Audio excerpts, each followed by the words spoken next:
Selamat malam teman-teman semua. Selamat bergabung di live Zona Hukum. Seperti biasa teman-teman,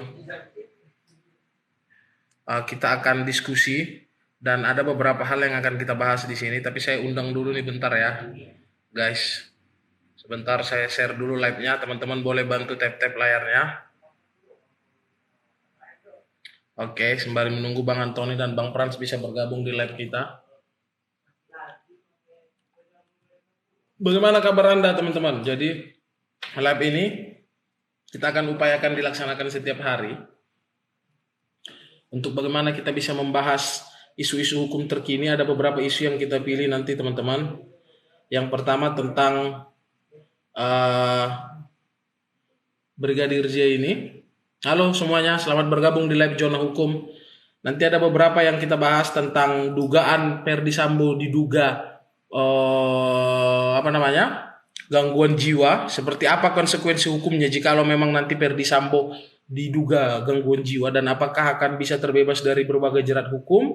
Lalu yang kedua akan kita diskusikan nanti tentang KSAD Dudung yang sempat minta prajurit TNI.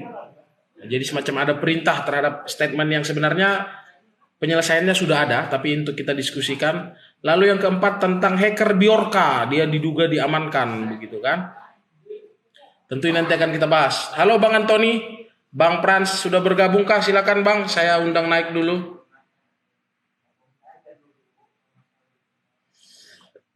Saya coba undang naik dulu, cek.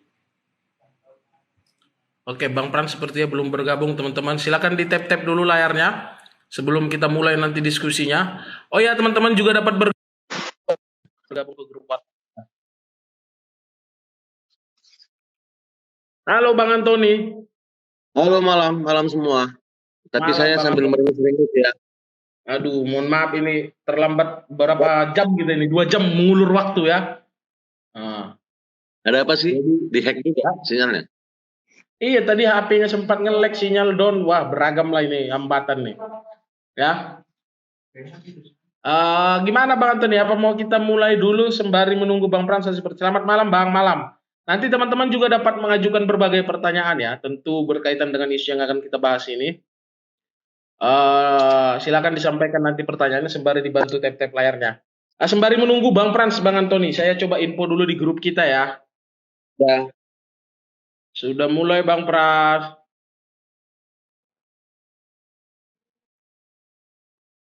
Host, Ya Bang. saya nggak kelihatan kan ini. Posisi di Apa? bantal pakai bantal. Saya nggak kelihatan di situ kan pakai bantal, pakai kasur.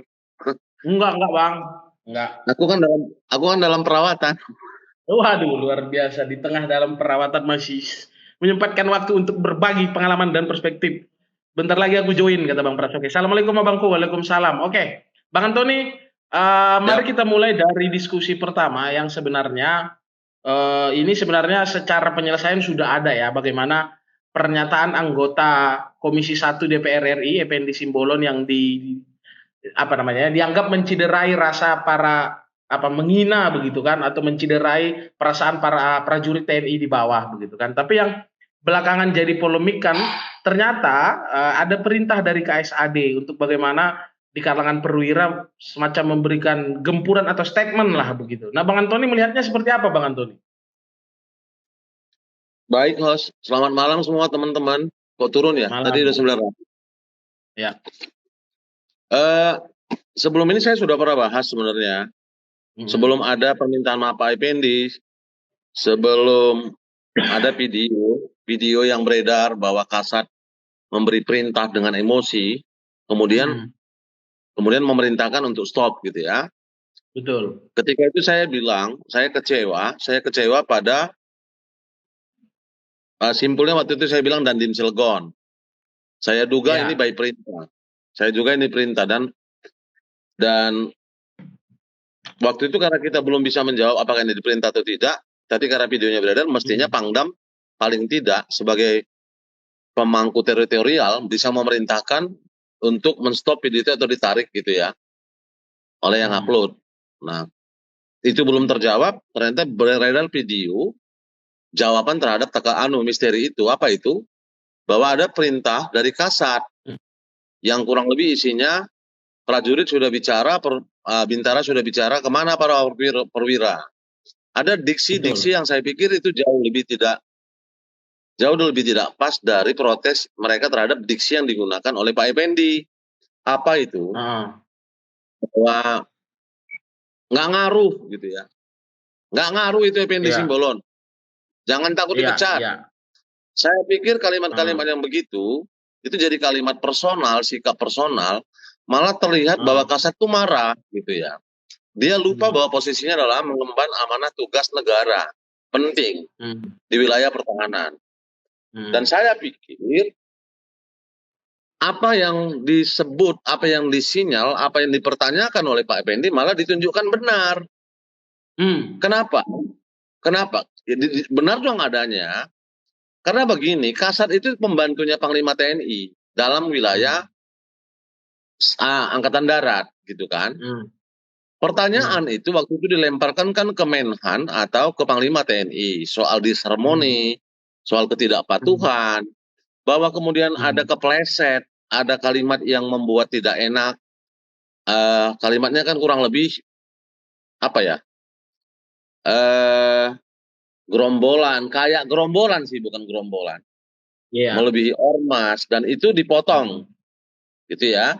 Kalau hmm, kemudian saya kan selalu bilang, ini ditangkap di tingkat prajurit paling bawah, itu disebut juga oleh Pak hmm, Dudu, yang mereka letih di lapangan berhari-hari, iya, dengan tingkat emosi yang sedang berjuang di lapangan, kalau ditangkap potongan kalimat itu marah, kita bisa maklum. Tapi kalau kemarahannya dikomandani dan itu diakui, hmm.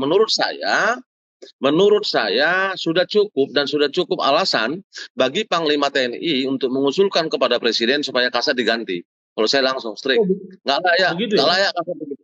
Oh iya, karena Hmm, Panglima TNI itu diusulkan oleh Presiden dengan persetujuan DPR. Kalau Kasat, Kasau, Kasalel diusulkan oleh hmm, Panglima kepada Presiden. hmm, Jadi hmm, saya menunggu itu dengan pengakuan beredar video kan begitu ya. Beredar video hmm, Pak Dudung, jelas memerintah. Kecuali bisa hmm, dibantah bahwa video itu tidak benar. Tapi kan kemudian dijawab sendiri dengan permintaan Pak Effendi, kondisi TNI solid, kondisi TNI Angkatan Darat maksudnya, stop sudah videonya hmm, ya. Berarti membenarkan dong benar dia pernah perintah. hmm, Jadi jadi kenapa saya kemudian berani berpendapat? Ini kan pendapat. Keputusan tetap ada di hmm, Panglima TNI. Kita hmm, kecewa. Ini kan kekuasaan bukan main-main. Kepala Staf Angkatan Darat. Beliau itu terdidik. Beliau itu harusnya cukup hmm, punya emosional yang menurut saya kuat. Kemudian kenapa tidak bisa melihat bahwa itu hubungan dalam konteks hubungan ketatanegaraan itu resmi. Dia itu di bawah hmm, Panglima TNI. Panglima TNI itu dikoordinasi oleh Menhan. Dalam relasi hmm. itu, Menhan itu diawasi Komisi 1. Jadi Iya, iya. apa yang nggak ada yang keluar dari konteks. Kecuali Pak Effendi Simbolon mengatakan itu sambil pesta atau di luar gedung DPR, iseng jawab pertanyaan wartawan gitu ya. Oke, Itu oke, jadi personal. oke, Gitu, oke. Mas. Saya pertajam dulu Bang Antoni. Barangkali begini.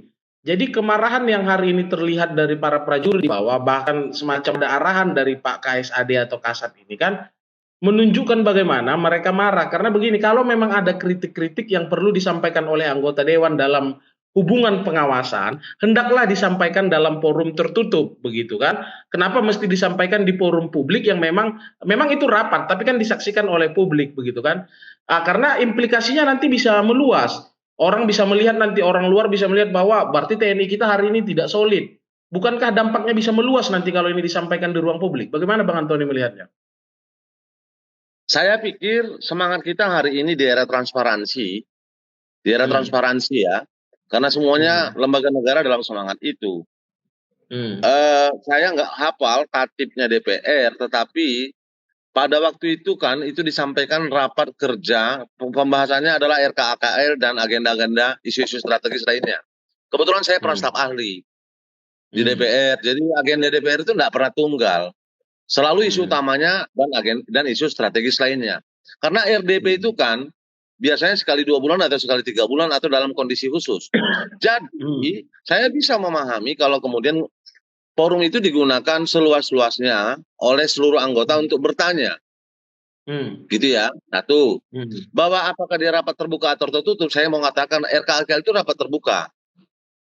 Hmm. Kemudian saya harus melihat dalam semangat membangun TNI itu bukan barang rahasia, bukan barang yang Hmm. mempermalukan kita yang ditanya Pak siapa itu namanya, Pak Effendi. Ada pengamat Hmm. militer Bu, siapa itu yang diwawancara saya setuju beliau. Ibu Bukankah Koni. ini juga sudah jadi? Ah, Bu Koni, bukankah sudah jadi, bukan rahasia umum, sudah jadi pandangan setiap kali ada kasat nggak ada panglima, atau kalau ada panglima tidak ada kasat gitu kan? Hmm. Gitu kan katanya. Artinya wajar dong itu dipertanyakan. Bahwa ada di situ yang agak sensitif memang, saya setuju. Artinya, apakah betul karena ada anaknya kasat mau masuk Akmil nggak lulus gitu kan? Itu agak menyentuh sisi personal gitu ya. Tapi Hmm. menurut saya sekelas jenderal ya jangan baperan juga lah. Oke, oke, oke, oke, oke. Oke, Jadi Bang kan Antoni. dia menyerangnya juga personal kan. Hmm. Hmm. Hmm. Effendi Simbolon. Gitu. Di Komisi 1 itu semua baik. Kecuali Effendi Simbolon. Ini kalimatnya nggak, menurut saya nggak bijak. Bukan kalimat negarawan. Kasat itu kelasnya negarawan menurut saya. Oke, Kenapa? oke. Karena dia di wilayah kekuasaan yang digunakan dalam rangka pertahanan negara. Gitu Ya. kan? Ya. Oke. Sebelum saya lanjut lagi nih Bang Antoni, saya bacakan dulu komentar teman-teman. Selamat malam host dan Abang Silo. Selamat malam Bang Johan Sianturi. Ini dari Selamat Mange. Kasat malam. sudah buktikan kalau TNI solid. Gimana Bang Antoni? Apakah dengan mengeluarkan statement-statement yang Abang anggap tadi berlebihan membuktikan bahwa TNI solid atau malah menunjukkan sebaliknya begitu? Halo Bang Kalau Prengki, halo kalau Kevin. Ya. kalau Kasat mengatakan TNI AD solid, saya setuju. Maksudnya dia Hmm. ranahnya Kasat, Kepala Staf Angkatan Darat itu hanya wilayah Angkatan Darat. Tapi kalau TNI Hmm. solid, maksudnya dia lintas matra. Yang berhak menyatakan Hmm. itu Panglima TNI, Hmm. bukan Kasat. Oke, oke, oke. Kalau TNI AD solid, silakan. Kasat harus tugas dan tanggung jawabnya adalah membuat matra darat itu solid. Hmm. Tapi konteks ini kan Hmm. adalah yang dipertanyakan oleh Pak Effendi kepada Panglima soal Hmm. kepatuhan, soal disharmoni antara Panglima Hmm. TNI dan Kasat gitu ya. Kalau mau Hmm. dibilang solid, solid tunjukkan solidnya gitu loh. Soliditasnya Hmm. lah ditunjukkan. Sampai hari ini yang Hmm. kita lihat kan adalah video perintah dari Pak Kasat, kemudian video stop perintah untuk stop video. Belum saya Hmm. lihat reaksinya Panglima TNI. Maka saya bilang, saya tunggu, kita tunggu 1-2 hari ini, jangan-jangan reaksinya seperti yang saya prediksi tadi. Hmm. Hmm. Oke. Sebelum Yang saya saya nanti prediksi lempar apa? ke, gimana Bang? Saya pikir beginilah, dibutuhkan kematangan mental spiritual dan seterusnya untuk sampai pada posisi itu. Saya lebih Hmm. kecewa sebenarnya lihat Pak Kasat kalau itu kemarin responnya. Jadi Hmm. personal saya ngelihatnya. Jadi saya Hmm. pikir kalau misalnya Bapak Panglima, Pak Andika yang terhormat itu sepakat dengan kita, tidak hanya kita Hmm. sih, yang mencintai TNI ini banyak, tapi harus dipisahkan dong kawan-kawan. Kita butuh TNI yang lebih kuat, kita butuh Iya, TNI iya. yang lebih solid. Sepakat Hmm. soal itu, tapi yang ditontonkan kemarin bukan TNI yang begitu dong yang kita mau. Baperan, Iya, ya iya. semoga ini jadi perhatian Presiden. Sebab yang punya koneksi itu hanya Panglima TNI ke Presiden. Yang mengusulkan Ya. kasar, kasal itu cuma Panglima TNI. Oke, oke. Selamat Baik. datang, Saya Abang. Terima kasih yang sudah ngasih gift siapa tadi ya? Lai Prengki ya? ya Bang Prengki Silitonga. Ya, terima kasih Oh, Bang Prengki. Ya, sebelum Bang. lanjut ke Abang Frans boleh merokok nggak ini? Boleh, boleh Bang, boleh Beraben? Bang. Enggak. Santai aja. Ini ada komentar dari Bang Diki nih. KSAD Dudung itu rekomendasi Pak Joko katanya. Oke. Selamat malam. Oke. Syok Royal Live Silo. Oke. Bukan sok royal, memang sultan kan? Sultan di darat dan di udara kan? Iya, Layak. iya, iya, iya. Oke, Gimana Bang saya Frans? Udah pulang tamunya? halo Bang Pran. Halo Bang Frans. Ini ini indikator kecintaan host. Begitu kita bahas ini, turun penonton. Iya, iya, iya, iya, iya, Jadi iya. lebih banyak yang nggak suka ini dibahas. Halo Bang Frans, belum ada sepertinya. Oke. Halo, Leos. Ya, masuk suaranya Bang. Masuk. Oke. Gimana Bang Frans? Sebelum kita masuk ke isu selanjutnya ini, tadi Bang Antoni sudah menyampaikan kurang lebih poin Bang Antoni tadi sangat menyayangkan lah respon KSAD terhadap pernyataan itu kan begitu kan. Di Ya, mana beliau sebagai seorang jenderal yang seharusnya lebih tenang bahkan lebih cerdas menyikapinya begitu kan. Bahkan Bang Antoni tadi menyampaikan suatu usulan yang menurut saya cukup keras, tapi namanya pendapat sah-sah saja bahwa beliau menyampaikan pendapat bahwa Pak Andika udah bisa mengusulkan terhadap presiden untuk dilakukan pergantian terhadap KSAID begitu tadi kurang lebih rekap dari ya. pernyataan Bang Antoni tadi di awal. Nah, Bang Frans melihat respon KSAID yang memberikan perintah atau arahan terhadap para jajaran di bawah untuk memberikan statement terkait dengan statement Pak Effendi Simbolon seperti apa, Bang? Ya, itu justru menunjukkan apa yang disampaikan oleh Pak Effendi Simbolon itu ternyata benar. Betul. Bahwa ada disharmonisasi antara Panglima sama Kasat. Kan itu yang disampaikan oleh Hmm. Effendi Simbolon Hmm. dalam forum tersebut. Hmm. Nah, hari ini dengan adanya perintah dari Kasat, itu menunjukkan ada disharmonisasi dengan Panglima. Seharusnya kan kalau memang mau melakukan perintah terkait ini kan masalah politik sebenarnya. Ini kan Hmm. masalah politik. Jadi menyikapinya juga harus dengan cara politik juga. Maka sebaiknya Hmm. Panglima sama Kasat juga sebenarnya harus satu suara dulu ini sebelum menyampaikan hal tersebut kan. Hmm. Hmm. Nah, dengan hanya Hmm. Pak Dudung yang menyampaikan tersebut, nah menunjukkan bahwa jangan-jangan benar ada disharmonisasinya kan gitu. Karena ini kan tidak satu Hmm. perintah nih, tidak Hmm. satu komando. Walaupun kita tahu untuk angkatan Hmm. darat itu kan Kasat ya, angkatan darat, ya kan. Hmm. Nggak langsung lompat ke panglima. Cuman kan dalam dalam TNI kan kita selalu mengenal istilah satu komando. Satu komando Ya. kan itu selalu digaungkan. Gitu. Dengan Hmm. adanya pernyataan seperti itu ya Pak Kasat dalam hal ini Pak Dudung terlalu terlalu baper lah kalau kita bilang ya. Ya. Ya. Karena ini harus disikapi dengan kedewasaan, kedewasaan perpolitikan. Ingat, menjadi bintang itu juga turunnya itu karena suhu politik itu. Ya. Ya. Mendapat pangkat bintang itu dan sebagainya jabatan-jabatan strategis itu jabatan politis. Itu harus diingat. Hmm. Nah, jadi itu di ruang politik yang resmi, anggota Dewan DPR RI Komisi 1 menyampaikan apapun sebenarnya ya, menyampaikan apapun ya, entah itu narasi diksinya mungkin dirasa kurang, tapi harusnya cukup selesai di situ. Hmm. Cukup selesai di Hmm. situ. Tidak perlu Hmm. dibawa sampai keluar sebaiknya gitu kan. Nah, ini Hmm. menunjukkan bahwa apa yang disampaikan Pak Effendi Simbolon itu kayaknya benar gitu jadinya kan. Karena Ya. gini, Ya. kita lihat juga apa pandangan masyarakat, terbelah juga loh. Aku lihat juga komen-komen orang. Hmm. Aku lihat Hmm. komen-komen orang ada juga yang menganggap bahwa apa yang dikatakan Pak Effendi Simbolon itu nggak ada yang salah, Hmm. gitu kan. Ada juga yang bilang kan. Nah, justru ini menjadi blunder bagi Pak Kasat. Kita Hmm. tahu sendirilah Pak Kasat ini kan dari awal memang sering melakukan gebrakan-gebrakan yang memang di satu sisi kadang membuat masyarakat simpatik, Hmm. senang melihat keberaniannya. Di satu sisi juga hal ini menjadi blunder kalau menurut saya. Hmm. Hmm. Nah, Hmm. aku nggak tahu bagaimana struktur keorganisasian, cuma seperti yang dikatakan Amang Antoni tadi, Panglima bisa aja mengajukan supaya diganti kan Kasat kan.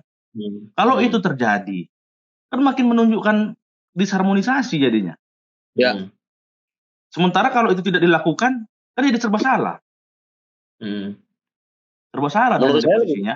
menurut saya lebih riskan kalau tidak diganti. Itu dia Amang. Hmm. Kalau diganti betul berarti disharmonisasi. Kalau tidak Hmm. diganti, ini bagaimana? Kan begitu jadinya Amang. Tegasan dari Panglima Hmm. diuji. Hmm. Apalagi tuh kata Effendi Simbolon 24 jam HP dia berdering, alamat rumah dia semua dilacak segala macam kan, waduh. Seorang anggota dewan Hmm. yang melaksanakan fungsinya berbicara Ah. atas nama Ah. rakyat, bukan berbicara atas nama Effendi Simbolon itu, bukan Ya. berbicara Ya. secara pribadi itu, berbicara Ya. atas nama komisi, atas nama DPR, itu saja mendapatkan serangan bertubi-tubi gitu, apalagi seandainya masyarakat biasa ya.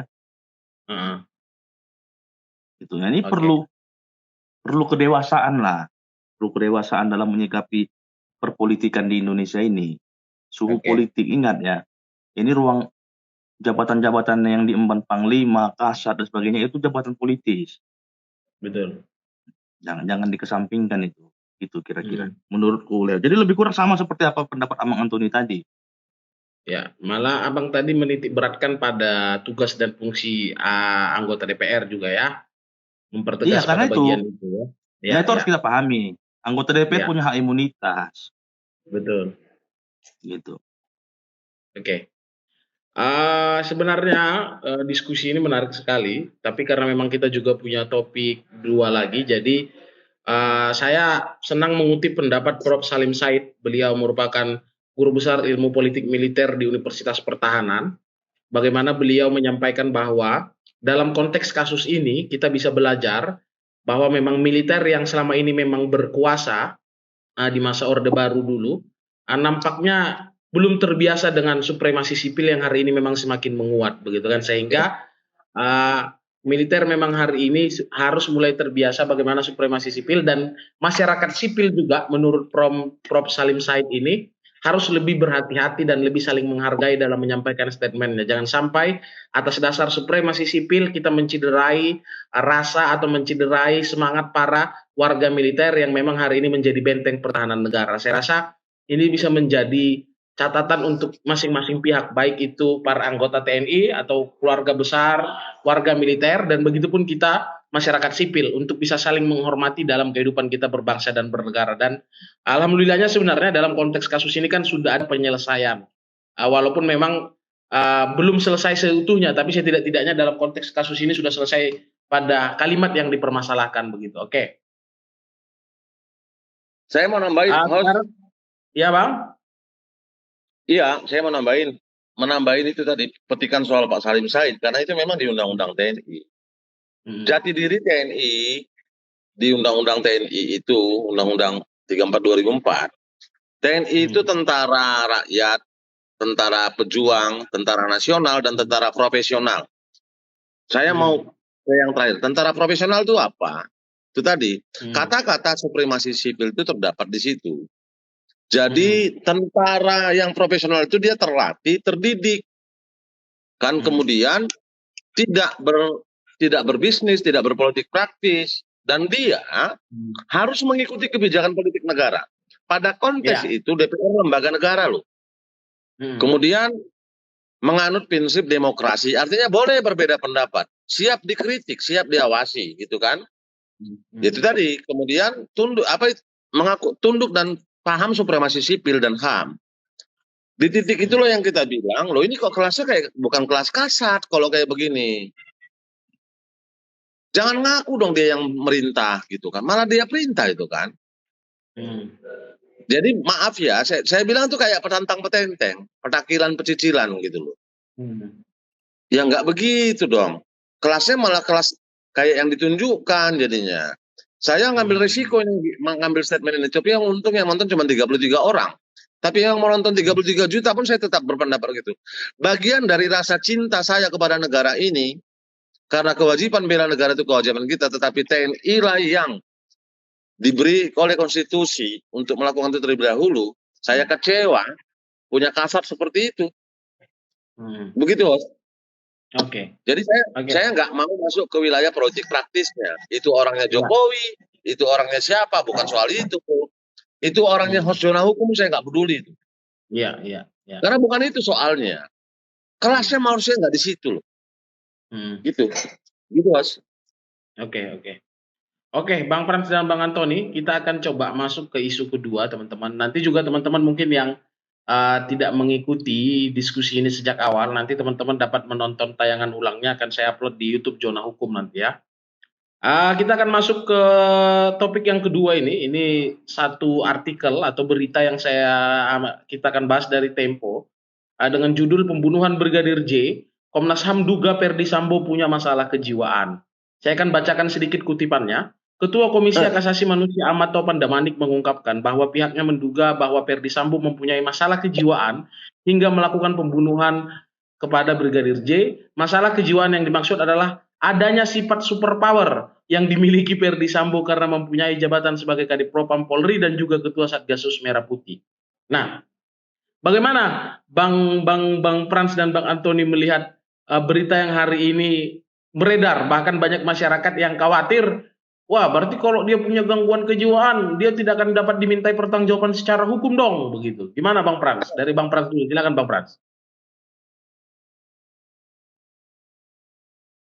Kemana dia? Nggak tahu, masih di mute, masih dimatiin kameranya. Ya Bang? Dubbing ya? Enggak. Aman Bang, aman. Oke. Kita pernah membahas itu sama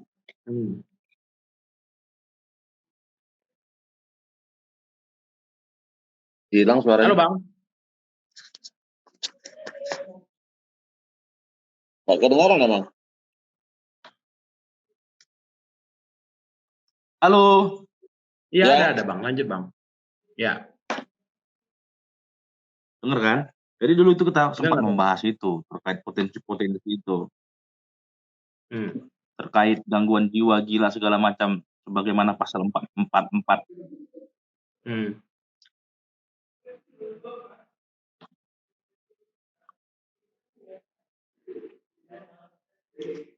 Jadi apa yang terjadi hari ini, isu yang beredar itu ya, Komnas HAM mengatakan bahwa ada gangguan jiwa. Jadi bukan berarti gangguan jiwa yang dimaksudkan itu sebagaimana pasal 44.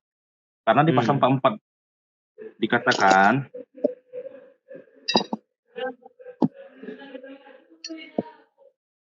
orang yang melakukan suatu perbuatan sedangkan pada saat melakukan perbuatan orang tersebut menderita sakit, berubah akalnya atau gila, maka perbuatan tersebut tidak dapat diminta pertanggungjawaban kepadanya dan orang tersebut tidak dapat dihukum. Nah, sementara gangguan jiwa yang diduga dialami oleh Ferdi Sambo ini bukan gangguan jiwa yang berubah akalnya atau gila gitu.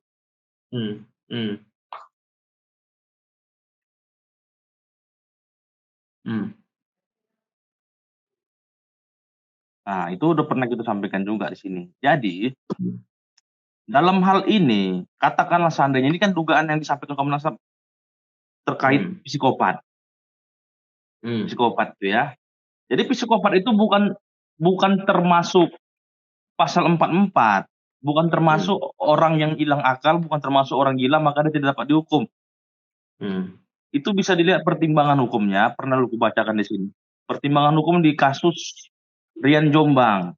Dalam kasus Rian Jombang juga itu ada hasil pemeriksaannya bahwa dia psikopat. Tapi pertimbangan hakim mengatakan psikopat itu bukan termasuk bagian dari pasal 44. Justru kalau psikopat itu memberatkan. Kenapa aku bilang memberatkan? Karena berbagai putusan baik di Indonesia maupun di Amerika itu orang yang terkena psikopat justru divonis mati. Karena tujuan pemidanaan itu kan untuk membina. Membuat orang yang awalnya salah bertobat menjadi lebih baik. Sementara untuk orang psikopat dia nggak tahu kalau dia itu salah gitu. Jadi tidak bisa dibina. Justru dalam hal-hal tertentu seorang tahanan yang mengalami psikopat itu ditempatkan dalam ruangan khusus karena dia dapat membahayakan petugas juga. Dia tidak bisa ditebak, bisa berubah-ubah dia. Hari ini bisa ketawa-ketawa dia, 1 jam kemudian bisa bunuh orang. Ya. Nah, jadi cenderung hal itu memberatkan. Kalau dibilang itu meringankan dia bahkan membebaskan dia, itu keliru menurutku. Terus seandainya dia terbukti psikopat, nah, bisa jadi dia dihukum mati karena tidak bisa dibina lagi. Apa gunanya lagi dia dimasyarakatkan? Apa gunanya lagi dia dibina? Apa gunanya dia di tujuannya supaya kembali ke masyarakat tadi tidak tercapai? Ya udahlah langsung aja dimatikan. Biasanya psikopat lebih cepat dimatikan, Bun. Iya. Dubbing suaraku ya. Turun dulu baru naik lagi ya. Aman. Enggak dubbing. Saya dubbing. Enggak. Artinya Bang Frans melihat bahwa dugaan gangguan jiwa atau psikopat ini bukan malah menghilangkan potensi dimintai pertanggungjawabannya, malah bisa memberatkan. Iya, memberatkan. Makanya hati-hati Oke. karena sudah banyak putusan. Di Indonesia dulu Rian Jombang. Kalau kita bisa lebih luas lagi lihat kayak di Amerika misalnya. Banyak psikopat-psikopat itu justru langsung segera mungkin itu dimatikan. Kalau psikopat. Karena semakin dia dibiarkan hidup, semakin membahayakan orang yang hidup ya, membahayakan masyarakat lain. Makanya tadi aku bilang, seorang tahanan saja, seandainya dia seorang tahanan, ketika dia diagnosa mengidap psikopat, dia harus dipisahkan dari tahanan lainnya. Karena dia berpotensi membahayakan tahanan lainnya, kan gitu. Iya. Nah, justru kalau seandainya keluar kalimat dia psikopat, wah ini justru sangat-sangat memberatkan gitu. Iya. Oke. Nah, kalau Bang Antoni gimana melihatnya, Bang Antoni, bahwa hari ini pernyataan Ketua Komnas HAM itu malah ditangkap kekhawatiran oleh berbagai masyarakat, begitu, di tengah masyarakat. Ya, yang pertama saya pikir nggak relevan untuk khawatir karena apa yang disampaikan oleh Komnas HAM bukanlah bagian dari tindakan pro justisia, maksudnya tidak masuk dalam berkas penyidik. Itu berulang-ulang kita tegaskan. Ya. Ya, bahwa ini berpotensi akan digunakan oleh kuasa hukumnya ya terserah. Tapi kalau itu kekhawatirannya, saya menambahi keterangan yang Bang Frans, kalimat yang digunakan oleh Ketua Komnas itu kan masalah kejiwaan. Dia tidak berani menyebut gila. Nggak mungkin kadipropam gila. Ya kan? Jadi kalau pasal 44 yang kan kekhawatiran masyarakat ini nanti ke sana, dia nggak bisa dikenakan hukuman. Itu kan di pasal 44 masuk Bang Frans. Pasal 44 itu menggunakan hilangnya akal, kalau kurang sempurnanya akal. Kok turun?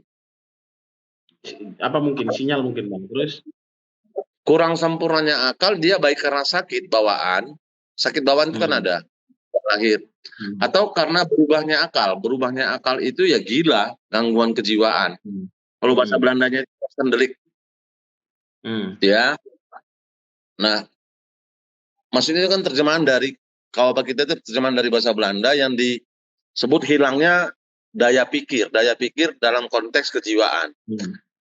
Kalau saya ngelihat statement Ketua Komnas HAM, dia hanya menguatkan argumentasinya soal extrajudicial killing. Jadi masalah kejiwaan yang dialami oleh FS itu bukanlah yang dikategorikan, yang dikualifikasikan di pasal 44. Tetapi saya tadi menyebut mestinya lebih pas kalau misalnya apapun pendapat temuan Komnas HAM itu di follow up dengan pemeriksaan klinis, gangguan kejiwaannya apa. Tapi yang tadi kita coba dikonsultasi oleh Mang Frans kan ini psikopat. Saya mau mencoba melihat yang lain. Ada yang disebut megalomania. Bahasa paling mudah, orang merasa dirinya super. Padahal nggak usah merasa itu sudah super. Ya super lah kali. Nah tapi karena secara mental dia merasa berhak, berwenang merintah orang dan seterusnya, apapun bisa dia lakukan, itu mungkin maksudnya. Nggak salah dibaca beritanya. Kalau dia tidak mengalami gangguan megalomania itu, mestinya dia bisa berpikir lebih organized, maksudnya lebih terencana itu tidak membunuh di rumah dinas. Karena dia merasa dirinya super, biarpun di rumah dinas aku bisa perintah orang untuk hilangkan barang bukti, untuk ini, untuk itu. Jadi saya melihatnya Ketua Komnas itu dalam rangka, sekali lagi, menguatkan argumentasi mereka, rekomendasi mereka tepatnya soal extrajudicial killing. Tetapi dari pengetahuan saya secara normatif soal KUHP, mestinya kita tidak perlu ragu bahwa ini akan mempengaruhi hukuman. Karena dia tidak membuat materi penyidikan yang nanti akan berubah jadi dakwaan, jadi tuntutan gitu ya. Lagi-lagi saya mau tambahkan keterangannya, kalau kemudian Komnas HAM telah memberi, ini juga bagian dari yang diberikan kepada penyidik, saya nggak yakin itu dimuat oleh penyidik, karena nanti biarlah penyidik atau penuntut umum yang memberitahu ke hakim ada surat dari Komnas HAM. Atau Komnas HAM langsung bersurat ke majelis hakim, itu mekanismenya. Oke. Baik. Dan kalau itu pun, dia hanya jadi permakluman gitu. Yang bisa jadi memberatkan. Bisa jadi bukan permakluman, memberatkan. Di titik ini saya selalu berulang-ulang bilang, berarti ada masalah yang sangat mendasar di sistem seleksi personil Polri.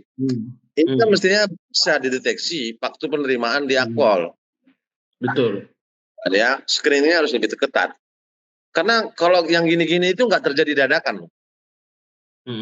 Soalnya kita bisa lihat di keseharian perilaku yang menyimpang. Saya nggak bilang gangguan jiwa ya. Ya. Gangguan mental, perilaku yang menyimpang itu banyak kok. Dilarang mencontek waktu ujian. Tapi ada kan teman kita yang bangga nyontek. Bangga Betul. juga dia tinggi. Padahal hasil contekan itu menyimpang. Bisa artinya tanpa screening psikotes, tanpa alat apapun, tanpa butuh ahli, kita bisa simpulkan dia menyimpang. Nah, sekelas FS, tentu perilaku yang kayak sekarang, dan itu berubah kan? Berbuah, bukan berubah.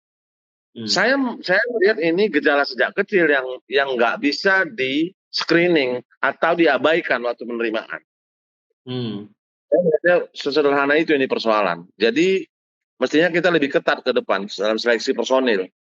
Oke. Menurut saya begini, Bang Antoni. Mungkinkah Bang Antoni kelainan itu muncul pada saat dia hasilnya muncul kemudian begitu, pada saat seseorang memegang jabatan tinggi sehingga ada rasa superpower tadi, mungkinkah itu terjadi? Saya bukan ahli jiwa, bukan juga orang yang paham soal psikologi, soal yang berkaitan dengan inilah ya. Tetapi kan minimal begini, by experience, secara empiris, mestinya kita bisa juga melakukan kontestasi di pikiran kita, gitu ya. Apa itu? Secara empiris, semua kan orang gagah-gagahan ketika diberi kewenangan. Betul. Teman-teman kita yang udah dikasih pangkat, dikasih senjata, dikasih kewenangan menjarain orang itu, pada umumnya semua merasa dirinya lebih gagah dari orang lain. Betul. Antara kelompok yang sejenis itu, FS ini lebih gitu loh. Itu dibuktikan dengan lompatan karirnya yang luar biasa, ya kan? Melebihi rekan seangkatannya. Kalau betul dugaan 303 yang udah mulai redup itu, dia punya kemampuan itu. Itu juga dia dianggap dalam tanda petik dalam bahasa positif kelebihan, tapi sesungguhnya itu gangguan kan. Karena dia jadi melampaui kewenangan, itu kan jadi gangguan dong. Betul. Hanya isi gelas penuh, tapi kau bikin jadi tumpah luber. Ya. Itu bukan jago, itu malah keluar melampaui kewenangan. Ya.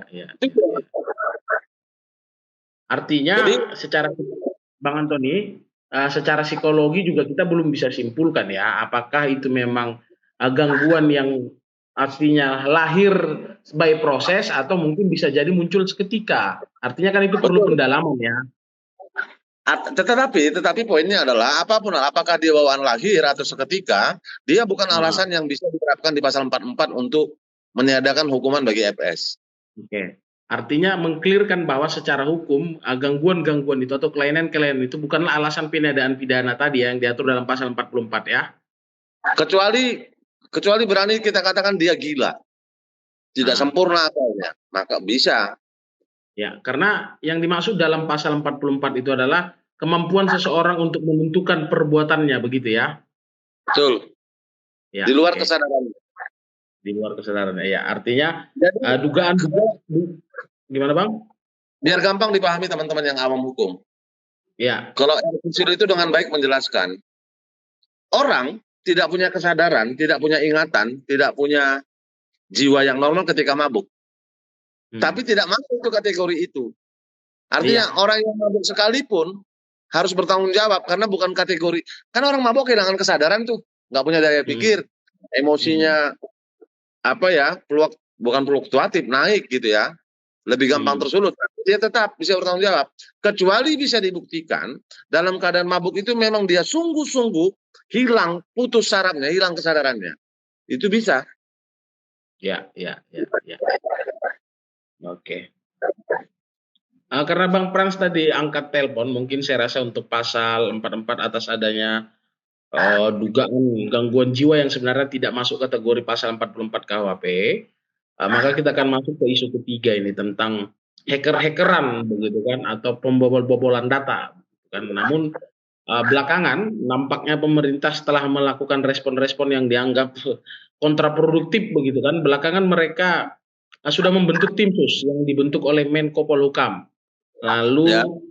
ada seorang pemuda yang diamankan di Madiun yang diduga membantu Bjorka ini sang hacker untuk membuat grup Telegram, mengupload data dan lain-lain. Tapi saya akan tanya ke Bang Antoni tentu bukan dari aspek cybernya, tapi dari aspek bagaimana negara selama ini merespon peristiwa ini, begitu kan? Nah, bagaimana Bang Antoni melihat negara merespon kejadian-kejadian ini? Ya, ini kan sebenarnya isu lama, isu klasik ya. Isunya Ya. itu sebenarnya soal pertahanan. Masuk Ya. lagi nih ke isu TNI sebenarnya. Jadi bukan nomenklatur. Simpul yang harus bertanggung jawab di sini sepertinya lintas sektor. Kita punya BAIS, kita punya BIN, kita punya TNI, kita punya BSSN juga Badan Sandi. Badan Sandi Negara, kita punya Kominfo. Jadi sebenarnya clear dulu, Bjorka ini yang disebut mencuri data publik itu data apa? Data kependudukan yang dikelola oleh Mendagri. Nah, pertanyaan saya sebenarnya dulu, waktu muncul isu IKTP yang kemudian juga muncul jadi peristiwa korupsi itu, ide besar di situ kan SIN, Single Identity Number. Iya. Ya. Kayaknya aja itu belum jalan sampai sekarang. Buktinya apa-apa kita masih diminta KTP. Masih diminta. Itu memastikan. Mestinya misalnya ketika saya datang sudah terregister dengan SIN itu, hanya menyebut nama dia connect tuh kemana-mana SIN saya, ke pajak. Kan gitu sebenarnya. Polisi punya data saya dan segala macam. Nah, kalau data itulah kemudian data kependudukan yang sebenarnya boleh disebut pribadi, nggak boleh disebar, gitu ya. Pada level tertentu kan dia nggak boleh disebar memang. Nomor telepon pribadi kan pasti ada di situ, contohnya alamat rumah dan seterusnya. Ya, apakah itu atau data apa? Nah, tapi saya nggak terlalu dapat sebenarnya variabel isu di Bjorka ini. Data apa? Dijual, dia kuasai data dijual keluar. Berarti jadinya isunya isu pertahanan negara kan? Dihack untuk apa? Jadi kalau itu dijual untuk kepentingan apa? Nah maka menurut saya pikir kalau itu benar, kan itu sekali lagi kan belum tahu kita ini benar atau tidak kan? Kalau itu benar, yang pertama adalah merugikan publik, merugikan si pemilik data. Yang kedua adalah memang dia mengancam ketahanan negara. Maka dipastikan dulu orang ini warga negara Indonesia atau bukan? Kan Ibu Madiun adalah membantu Bjorka, bukan Bjorkanya kan? Betul. Iya. Orang ini berada di kita atau bukan? Ini sekedar mau cari apa ya? Ada orang yang memang hobi begitu, bikin resah. Udah hobinya itu. Atau memang betul dia agen asing. Kita kan nggak tahu. Saya harus bilang, kalau saya gunakan logika saya, masa iya agennya asing, tapi dia menunjukkan identitas, entah sebagai Bjorka, entah sebagai Tulus pun itu, entah sebagai Antoni. Menurut saya itu konyol. Tapi kalau ini mau dikirim sinyal bahwa kau sedang tidak baik-baik bisa ku hack sebagai bentuk kritik dan mempermalukan wibawa pemerintah di mata kita, gitu ya, itu juga persoalan serius. Tapi sampai hari ini kan pemerintah tidak mau bicara. Betulkah ada data yang dicuri? Datanya siapa? Kominfo? Mendagri? Kan jadi nggak jelas. Datanya BI, data perbankan kan itu. Datanya siapa yang? Jadi gitu. Jadi saya malah bertanya, kalau dibentuk tim khusus ada orang yang sudah mulai diciduk, dimintai keterangan, bahwa saya belum jelas peristiwa pidana apa yang dilakukan oleh Bjorka yang merugikan kita sebagai pemilik data, merugikan negara dalam konteks pertahanan negara. Oke. Artinya abang mau terangkan, pemerintah belum mampu melakukan identifikasi terhadap apa yang tengah dilakukan oleh Bjorka ini ya, data mana yang dicuri, lalu dampaknya apa, bahkan untuk identifikasi pun belum menurut abang ya? Ya, menurut saya kan, saya kemarin dengan lucu-lucu bilang ke host, apakah data saya dicuri Misalnya, karena saya punya utang di beberapa lembaga pinjol. Saya punya tabungan berapa di bank. Itu tahu. Itu kan negara nggak rugi, tapi saya juga malu. Itu kan kerugian saya di situ. Kalau itu dibuka. Nah, nggak jelas identifikasinya. Data yang disebut data dicuri itu data apa? Bukan dicuri, dah. Terminologinya kalau pencurian data jelas ada pidananya. Dia menguasai data karena dengan cara apa? Apa karena sistem itu jebol dia hack? Itu juga ada pidananya. Terus apa kerugian negara, apa kerugian masyarakat gitu kan? Ini nggak pernah dipublish oleh siapapun. Tiba-tiba ada muncul berita. Menurut saya kita gampang. Ini menunjukkan kita masih sangat gampang di soal-soal yang begini. Masih jadi main. Karena apa? Di sini saya melihat ada problem klasik birokrasi kita, ego sektoral namanya. Sendiri-sendiri dan asik sendiri-sendiri. Ya. Sebagai contoh ya, host, ini nggak ngelantur nih, biar kita pahami soal ego sektoral kita. Presidennya satu, bos. Tapi giliran di satu urusan masuk, muncul presiden baru di situ.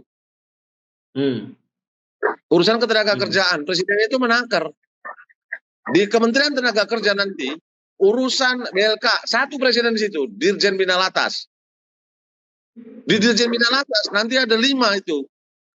Apa namanya? Direktur, itu presiden juga di wilayahnya. Dan semuanya ini, satu menterinya, tapi 11 eselon 1 ini berebut nanti ini. Ketika berjuang anggaran, minta didahulukan, merasa dirinya lebih prioritas. Itu satu departemen. Bayangkan antar departemen berebut di Bappenas, berebut di presiden.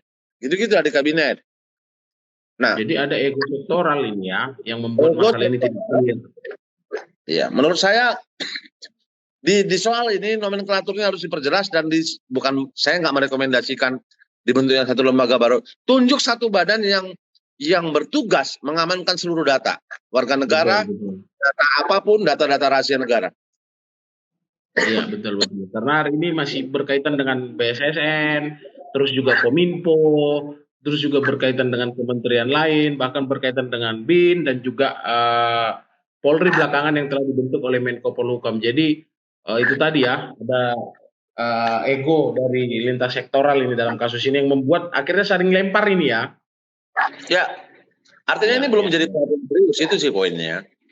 Iya. Kan isu soal gini udah pernah muncul, Kak. Dulu kasus apa itu ya? Bocornya data BPJS dulu, data BPJS dulu, Bang. Iya, walaupun sebenarnya dampaknya rakyat slow-slow aja, tetapi dalam konteks bicara kedaulatan dan ketahanan negara kita malu. Kalau betul data itu bisa dicuri keluar, bisa dijebol pakai hacker. Yang saya bilang hacker yang nggak punya fasilitas apa-apa lah. Negara ini punya fasilitas, apa yang nggak bisa dilakukan? Tapi saya juga harus terangkan sedikit Bang Antoni dan Bang Frans dan teman-teman yang nonton live ini bahwa berdasarkan data yang dihimpun oleh Drone Emprit, salah satu lembaga pemerhati sosial media, bahwa per 3 bulan kerugian yang disebabkan oleh data cyber yang bocor itu hampir mencapai 1 triliun, yang dimana korbannya itu masyarakat, karena data-data tadi yang bocor itu bisa diolah dan disalahgunakan oleh pihak-pihak yang memang ingin melakukan penipuan begitu. Terus menghitung nominal 1 triliunnya pakai rumus apa? Kalau berdasarkan Drone Emprit itu berdasarkan laporan atau aduan masyarakat. Oh, maksudnya orang yang dirugikan? Betul, orang yang dirugikan, orang-orang korbannya. Saya kan kurang tahu nih, kan hampir tiap harinya handphone kita ini masuk penawaran ini, penawaran itu, nama kita dia tahu. Mulai dari nama pinjaman bank, nawari produk terakhir. Pak, langsung sebut Pak Antoni, jadi nggak kami kirim. Lo gila ini siapa? Tahu nama kita, tahu nama kita. Betul. Nah, tapi sejauh ini saya belum pernah rugi duit, gitu maksud saya. Iya. Ada ketidaknyamanan, iya, dan ada kecemasan, iyalah. Masa iya, dataku itu hanya kuberi kepada Telkomsel, karena aku pengguna Telkomsel. Berarti sistemnya Telkomsel yang salah kah? Atau Telkomsel yang jual? Pertanyaannya kan jadi banyak ya. Iya. Atau Kementerian Perhubungan yang salah, saya nggak tahu. Iya. Itu tadi yang saya bilang tadi ya, karena terlalu banyak instansi yang masih terlibat di sini, belum jelas ini sebenarnya tanggung jawab siapa, kewenangannya siapa. Akhirnya ya saling lempar batu nih para lembaga negara ini ya. Atau autis. Udah ego autis, asli sendiri-sendiri maksud saya. Karena memang Bang Antoni dan teman-teman semua yang nonton ini, target-target penipuan itu adalah masyarakat yang belum teredukasi. Mungkin kalau kayak Bang Antoni yang sudah well educated, mendapatkan info-info begitu bisa menghiraukan atau bisa malah dibuat jadi bercandaan. Tapi untuk masyarakat-masyarakat yang memang belum teredukasi, biasanya tergiur dan bahkan terjerat menjadi korban. Begitu. Tepatnya bukan well educated, pernah jadi korban, pengalaman udah nggak bisa. Oh, karena biasanya well educated kan biasanya. Nah, kalau Bang Frans gimana Bang Frans melihat penyikapan negara terhadap isu Biorka ini yang menurut saya orang yang tidak tahu dari mana tapi mampu menggemparkan istana ini, istana bergoyang ini. Sebelum ke Amang Frans, saya lihat ada akun di TikTok Biorka. Apakah itu misalnya kayak Sambo lagi tren kemarin semua pakai nama Sambo. Ada akun di TikTok Biorka dipakai topeng kayak yang Tulus pakai tadi siang, dimirip-miripin. Ngomongnya juga begitu, tapi kontennya nggak konten itu gitu loh. Jadi lucu kan. Ya kan biasa Bang, masyarakat Indonesia. Biorka ini di mana? Di Telegram mainnya, mempublish itu, mempublish info itu. Telegram dan Twitter. Oke. Karena di TikTok kosong kenapa nggak dimainkan kan? Indonesia kan pinter cari peluang Bang, UMKM lah. Ya. Oke. Bang Frans gimana melihatnya ini Bang Frans, respon negara, penanganan negara terhadap isu ini yang menggemparkan istana ini? Kalau aku lihat istana nggak gempar. Tuh, menteri-menteri terdepan ngomong semua loh, rapat dengan presiden loh. Iya, tapi nggak sampai gempar lah kalau aku lihat. Apalagi kayak Mahfud MD kan bilang itu data biasa. Jadi itu kok apalagi data yang dipublis itu kan udah ada di mana-mana kata Mahfud MD kan. Lalu pertanyaannya data yang luar biasa gimana menurut Pak Mahfud? Ya. Karena ini pernah kita bahas sebelumnya juga bahwa ini apa ya? Abang-abang di Situ Capil. Iya. Abang-abang di Situ Capil. Karena data-data yang beredar juga bukan data yang begitu bernilai kan. Memang itu data, kita paham itu data, tapi bukan data yang begitu bernilai yang sampai luar biasa sekali sampai ketahuan ini bisa kacau negara ini kan gitu. Bukan rahasia negara, bukan data BIN, bukan data apa, bukan, nggak ada yang perlu dikhawatirkan dari situ. Kita pernah dilacak orang kok oleh Tulus kan? Pernah dilacak kita kan? Yang inbox namaku siapa, alamatku di mana, nama ibu kandungku siapa, kan? Nggak usah Biorka, itu bisa kan? Cuman kita santai kan? Biasa aja gitu. Biar aja. Jadi ini data-data yang sebenarnya abang-abang Situ Capil kalau Lehos bilang dulu kan, abang-abang Situ Capil ini. Jadi kalau bilang istana gempar, aku nggak lihat gempar. Gini, saya agak uraikan sedikit. Kalau yang ngomong itu Frans Sinuraya, kalau yang ngomong itu Tulus Pardosi, itu sah-sah saja. Kenapa? Karena kita tidak punya tanggung jawab untuk menjaga data warga negara. Yang jadi masalah adalah pada saat yang mengucapkan itu adalah pemerintah yang diberi kewenangan secara konstitusional, seolah-olah dia memudahkan ini, padahal berdasarkan data tadi banyak masyarakat yang jadi korban loh, korban penipuan dari data-data tadi. Seolah-olah pemerintah tadi bahas istana gempar. Kalau dalam tahap apakah gempar? Tidak gempar. Tidak gempar. Tapi kalau apakah negara harus bertanggung jawab dalam artian dia melindungi data ini? Iya, memang dia harus melindungi. Tapi bukan berarti gempar segala macam, panik segala macam, tidak. Biasa aja, tapi mereka tetap bekerja. Buktinya apa? Biorka tetap dicari kan. Si Biorka kan dicari. Artinya bukan juga dibiarkan. Bukan juga dibiarkan. Kecuali dibiarkan baru salah gitu. Ini kan Biorka dicari. Jadi ada upaya-upaya untuk menanggulangi ini. Dan sampai hari ini data yang bermunculan juga kayak kita bahas kemarin lah, bukan data yang begitu luar biasa ya. Memang betul itu data. Tapi bukan data yang sampai negara kita menjadi timpang, bukan kan. Banyak data-data lain yang lebih rahasia lah. Setiap negara punya rahasia, ada berkas-berkas arsip-arsip rahasia gitu kan. Tapi bukan itu yang muncul. Jadi kalau aku melihat ini lebih ke apa ya? Bisa jadi ini politik, bisa jadi juga ini cara-cara untuk menutupi perhatian publik kan. Tapi begini, yang jadi sorotan juga. Yang jadi sorotan menurut saya adalah bagaimana negara merespon. Pertama, Menkominfo itu ngomong ini hoax, datanya itu nggak benar, ya kan? Ternyata setelah dilakukan pengecekan benar itu data, masih aktif itu nomor, walaupun tidak update. Walaupun tidak Hmm. update, misalnya ada data yang menyebutkan masih SLTA, padahal dia sudah master, sudah PSD, begitu-begitu kan.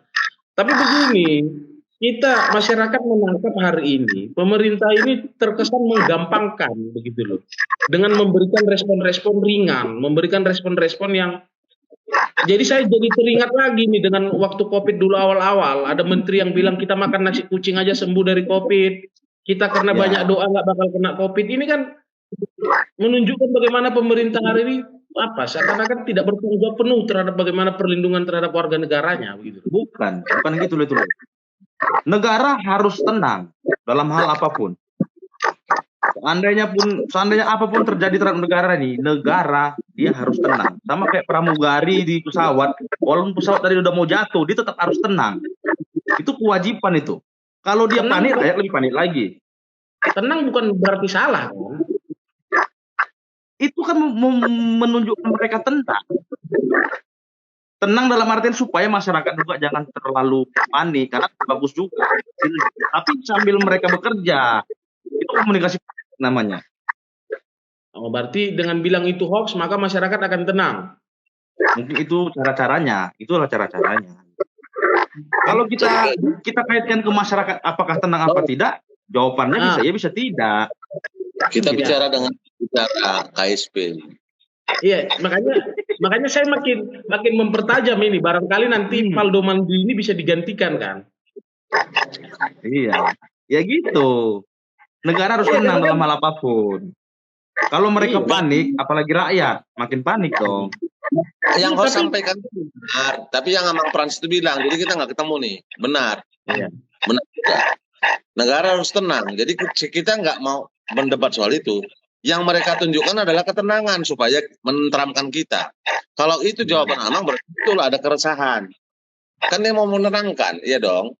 Dibentuk tim khusus, berita di Madiun begini. Berarti teridentifikasi betul ada ini orang berpotensi kan gitu ya? Iya. Dari awal saya bilang tadi, kenapa hari ini belum ada yang bicara? Mau Menko Polhukam ataukah Polri? Sebenarnya ini yang dilakukan Bjorka, potensi kerugian itu dong. Jadi kecemasan kita terjawab. Dataku yang dicuri yang mana sih? Kira-kira kalau itu dia kuasai apa sih? Tiba-tiba beritanya ada tim khusus ke Jawa Timur mencoba meminta keterangan gitu ya dari orang yang membantu Bjorka. Loh, pikiranku jadi beda. Berarti betul dong Bjorka ini sangat perlu diwaspadai kan gitu ya? Iya. Sampai dibentuk tim sus. Silakan ditindak kan begitu ya. Silakan ditindak kan nggak ada kewenangan ya kan? Sudah yakinlah kita itu.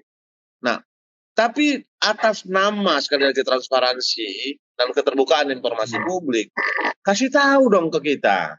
Sebenarnya sejauh mana Bjorka itu sudah mengambil data negara atau datanya publik gitu kan. Terus kasih tahu ke kita, garansi kepada warga sipil, kepada warga negara, supaya itu tidak terjadi lagi. Karena yang gini-gini kan tidak lagi sekali. Dulu ada akun anonimus, akun ini, akun itu dengan berbagai kecemasan yang berbeda ya.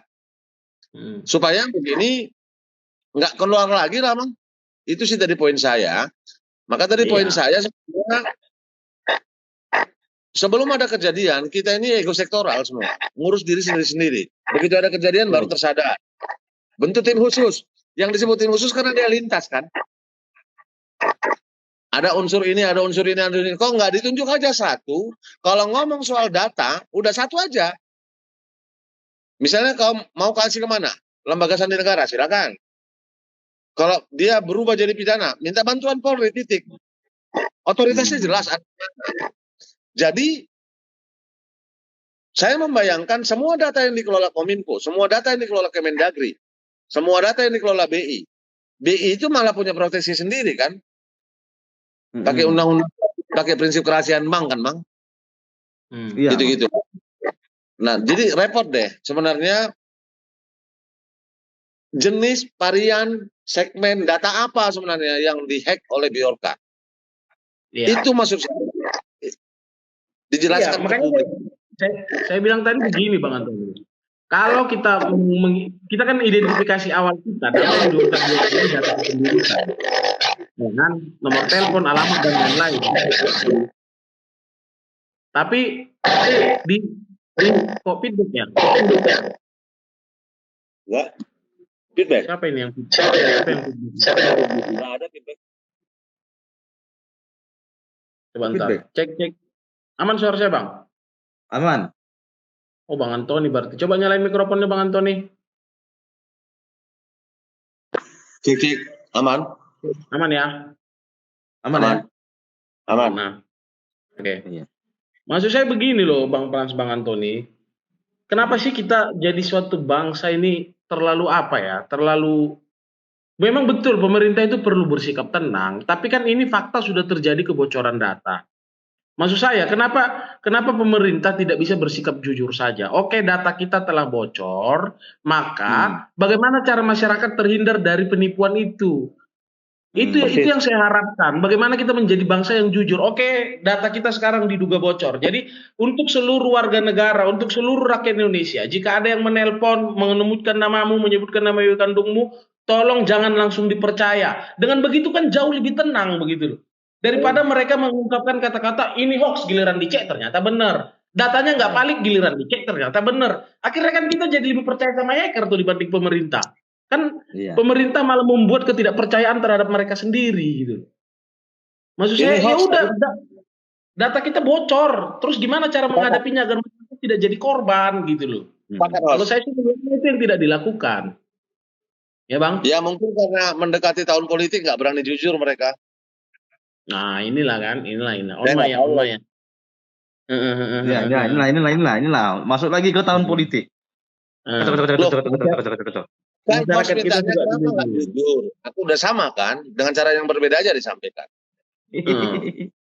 Kalau bos saya sih saya mau melihatnya, dengan mereka beritakan ada tim yang dibentuk pergi ke Jawa Timur, yang lain bisa cemas, yang lain bisa tenang emang, belum tentu dampaknya tenang.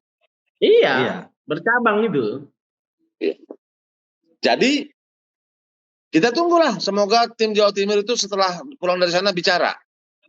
Betul teridentifikasi atau tidak betul itu jejaknya Biorka. Biarkan aja lah Biorka itu ribut sendiri. Jadi yang ditangkap di Madiun itu Bang bukan Biorka, tapi orang yang membantu Biorka. Dia mengupload ke Telegram data dan mengelola grup Telegram dan mengupload data. Jadi bukan Biorkanya. Tapi saya nggak yakin itu bisa ditangkap karena Opposite sampai sekarang juga nggak ditangkap. Tapi udah pulang ya katanya. Isunya udah pulang deh. Udah dipulangkan. Siapa? Yang di Madiun itu. Iya dipulangkan, tapi kalau info yang saya baca tadi udah tersangkakan tapi nggak ditahan. Oh, ditangguhkan, penangguhan. Iya, penangguhan penahanannya. Tapi itu bukan Biorkanya ya, tapi orang yang diduga. Tapi ada kaitan sama Biorka deh kan? Ada. Opposite orang Bais, kayak mana mau nangkapnya katanya. Ya kalau Opposite bisa orang Bais, bukan berarti juga Biorka nggak bisa orang Kaba Intel kan? Kalau begitu ginilah. Lama-lama rakyat ini akan terbiasa bahwa negara ini ternyata harus dimain-mainin biar terasa ada. Gitu. Biar ada kerjanya. Oh iya. Emang begitu cara membuat negara bekerja, dengan dipermainkan, diledek-ledekin, dibecandain, baru negara kerja. Kalau kritik keras di jalan di depan gedung DPR, mereka ngerayain ulang tahun dalam gedung nanti. Oke. Menarik sekali memang membicarakan Biorka ini ya. Jadi kita masuk ke apa kira-kira? Sembari tadi kita sebenarnya sudah menyelipkan sedikit saran-saran. Lalu menurut abang-abang sekalian, baik secara hukum, baik secara komunikasi politik, bagaimana seharusnya negara menghadapi era baru ini, era cyber ini, dunia yang kedua begitu. Nah, sebelum ke sana. Menurut teman-teman, kenapa isu penolakan kenaikan BBM tidak seramai yang sebelum-sebelumnya? Nggak terlalu ramai kan? Kalau jawaban versi kami dari KSP, karena rakyat sudah sejahtera. Menurut Amang Pran? Iya, itu kan perwakilan dari KSP, Amang. Kami kan KSP nih. Baik. Iya, baik. Mewakili tetangganya KSP, saya rasa juga daya beli sudah meningkat. Udahlah, cukup lah itu. Iya. Tidak meningkat, masuk barang Aceh. Masuk. Jadi itulah. Oke, Kalau aku mau jawab jujur, ya. diumumkan dia tanggal 3 dini hari. Tanggal 3 itu aku kecelakaan. Jadi aku belum pernah merasakan BBM naik. Karena sejak kecelakaan itu mobilku hancur, aku belum pernah isi bensin. Jadi belum pernah aku Tanggal rasakan 3 itu dapat. hari apa itu? Kita kan tanggal 2 Jum. Oh iya, itu mengikuti saran dari siapa Bang? Tangan kanan Pak Harto dulu, yang jenderal itu. Siapa? Aduh, Benny Murdani ya. LB Ya. Murdani. Kenapa? Saya lupa antara Benny Murdani atau Pak Yusuf Kalla. Jadi memang kalau mau menaikkan BBM itu harus menaikkannya hari Sabtu. Kenapa? Karena kalau mahasiswa mau demo nggak bisa, besoknya libur. Jadi Dan dini hari diumumkan. konsolidasinya terhambat. Nunggu hari Senin udah meredam amarahnya. Jadi itu salah satu strategi untuk bagaimana mengumumkan harga BBM. Diumumkan di hari Sabtu agar Sabtu Minggu tenang dulu. Mau demo Senin udah berkurang semangatnya. Jadi aku bukan pada dampaknya, tapi pada BBM naiknya aku belum pernah rasakan memang.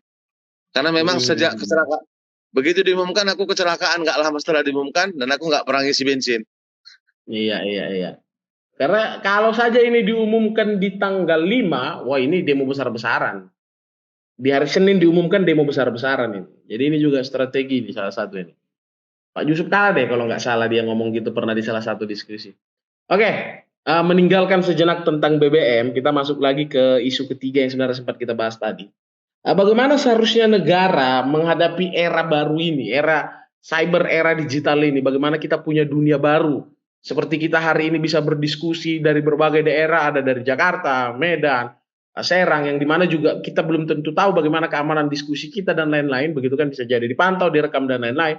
Bagaimana negara seharusnya mempersiapkan baik secara instrumen hukum, baik secara edukasi terhadap masyarakatnya, agar kita bisa hidup tenang dan aman di ruang digital kita di masa yang akan datang.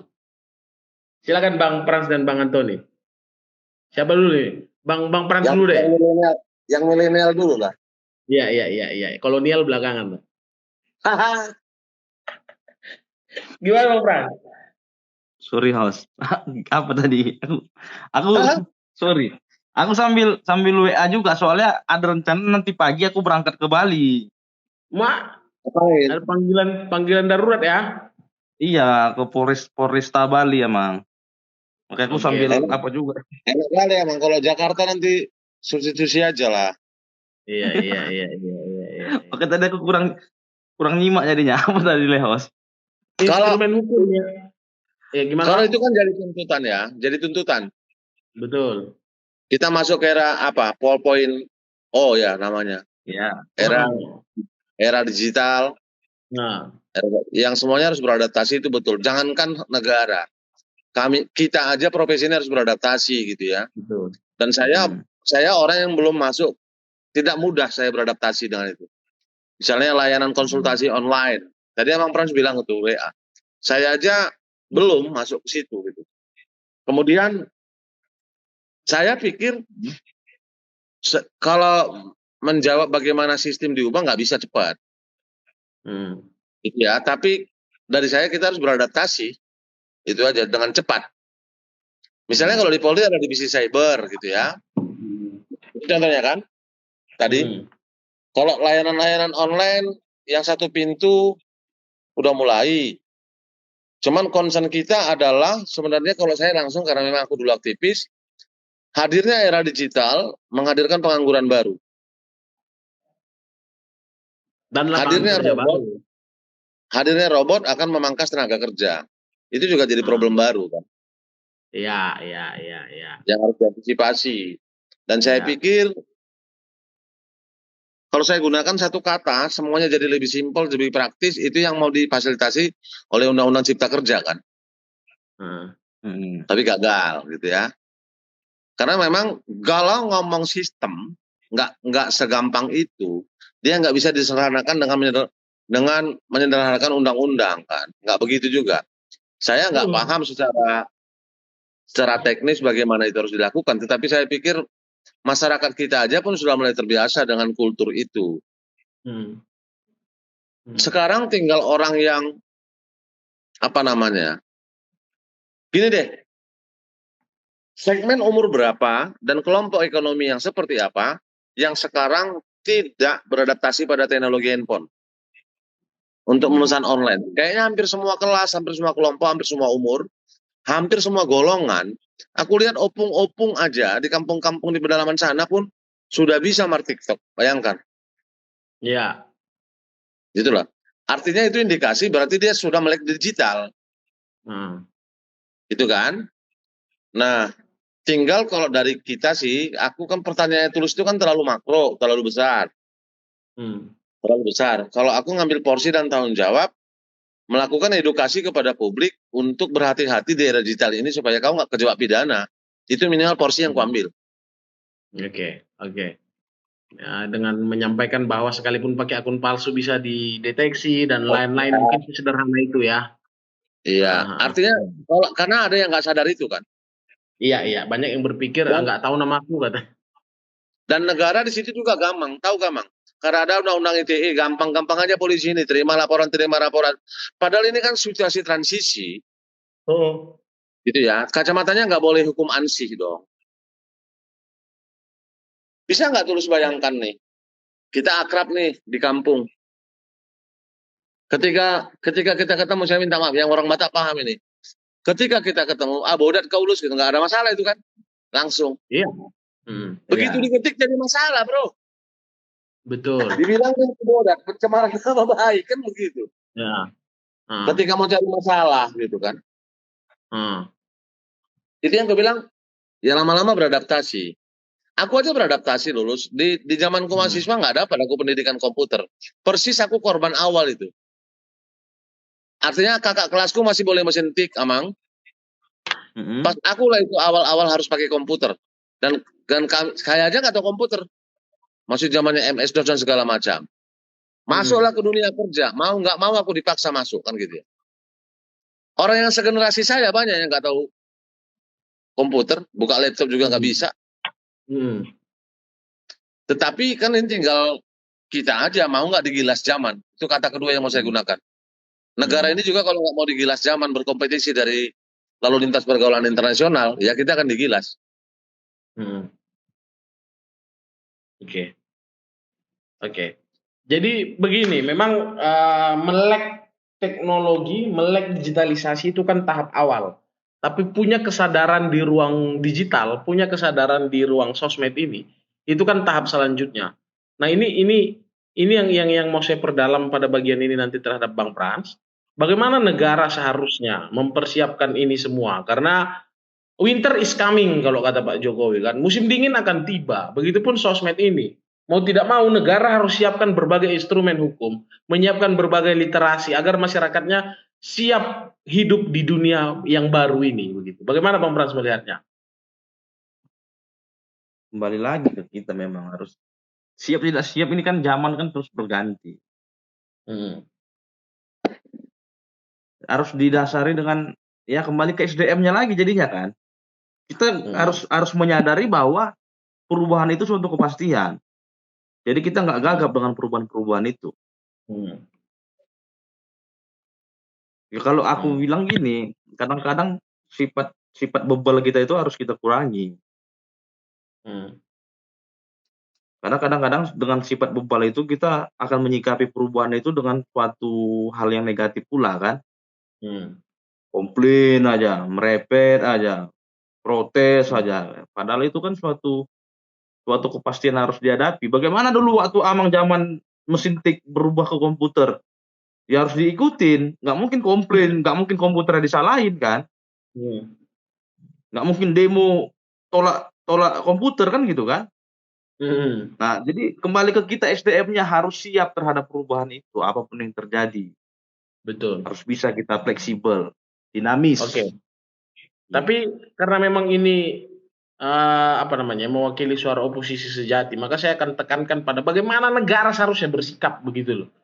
Baik Oke, secara mengeluarkan instrumen hukum, baik misalnya saya melalui edukasi, melalui lembaga formal ataupun non formal begitu. Karena negara cenderung abai. mau bicara lebih ideologis boleh nggak? Wah, gimana? Ya dulu pada konteks ideologi ya. Dulu kita akan menolak kapitalisme ini yang bertentangan dengan Pancasila, dengan ideologi kita gitu ya. Karena Ya. dia mengeksploitasi, karena dia menghisap darah rakyat gitulah. Nah, ah. Cuma kan sistemnya yang kita tolak, produknya nggak boleh. Di situ kan dilemanya. Iya, iya. Produknya tetap dipakai.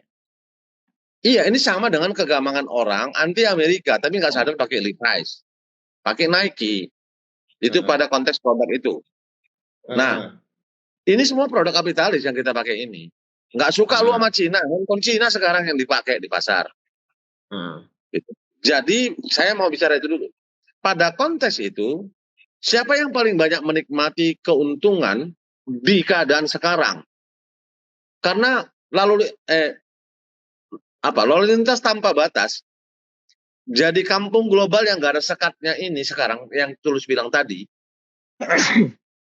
kita diuntungkan iya, tapi yang menikmati keuntungan besar itu ada sebenarnya. Hmm. Itu satu dulu ya. Itu adalah pintu masuk terkecil. Maka kalau kita tegas, kita nggak akan kebanjiran produk lokal. Kita juga nggak, kalau misalnya negara ini boleh berdaulat gitu ya. Kan Tulus sekarang juga dengan era kebebasan digital sekarang, era cyber, kamu posisi dari Serang pun bisa pesan barang di Inggris loh. Bisa. Iya kan? Artinya produk lokal tidak terlindungi. Makanya aku bilang lebih ideologis aku bicara. Hmm. Jadi sebenarnya kalau kita mau bijak dibuat sekat. Untuk melindungi kepentingan nasional ada sekat di situ. Lewat instrumen hukum tentu saja. Lebih teknis saya nggak paham, tapi misalnya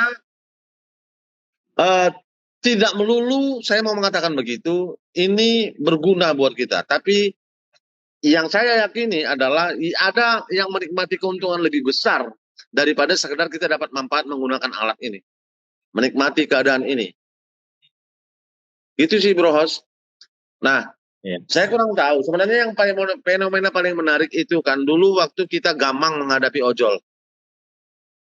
Ojol di awal-awal versus ojek pangkalan. Apa namanya? Taksi online, Grab dan segala macam dengan taksi konvensional. Yang terjadi apa yang kita lihat tadi? Mereka menyesuaikan. Ya kan? Mereka menyesuaikan. Akhirnya taksi konvensional itu yang gabung di aplikasi ojol itu kan. Itu kan produk kemajuan itu kan. Nah, di titik itu aja aku bilang, gimana mau ngomong yang makro, bagaimana, kan pertanyaan yang host bagaimana menyikapi ini. Di titik itu aja sampai sekarang belum ketemu kok itu rumusnya. Artinya kan makin memvalidasi nih kami sebagai kelompok oposisi bahwa negara abai kan. Gamang, saya bilang gamang bukan abai. Gamang. Loh, kalau memang negara tidak abai, mereka bisa melakukan berbagai studi perbandingan di negara yang memang sudah menyiapkan aturan itu. Ada. Referensi ada banyak yang negara bisa jadikan. Kemana? Contohnya Amerika tentang aturan tentang taksi online itu kan mereka sudah selesai. Bagaimana Uber di sana. Oke. Saya mau bilang ini bukan bentuk kegamangan, tapi abai saja pemerintah pakeu terhadap kondisi bangsa kita hari ini begitu. Nah, setuju memang nggak beres ini. Setuju lah itu.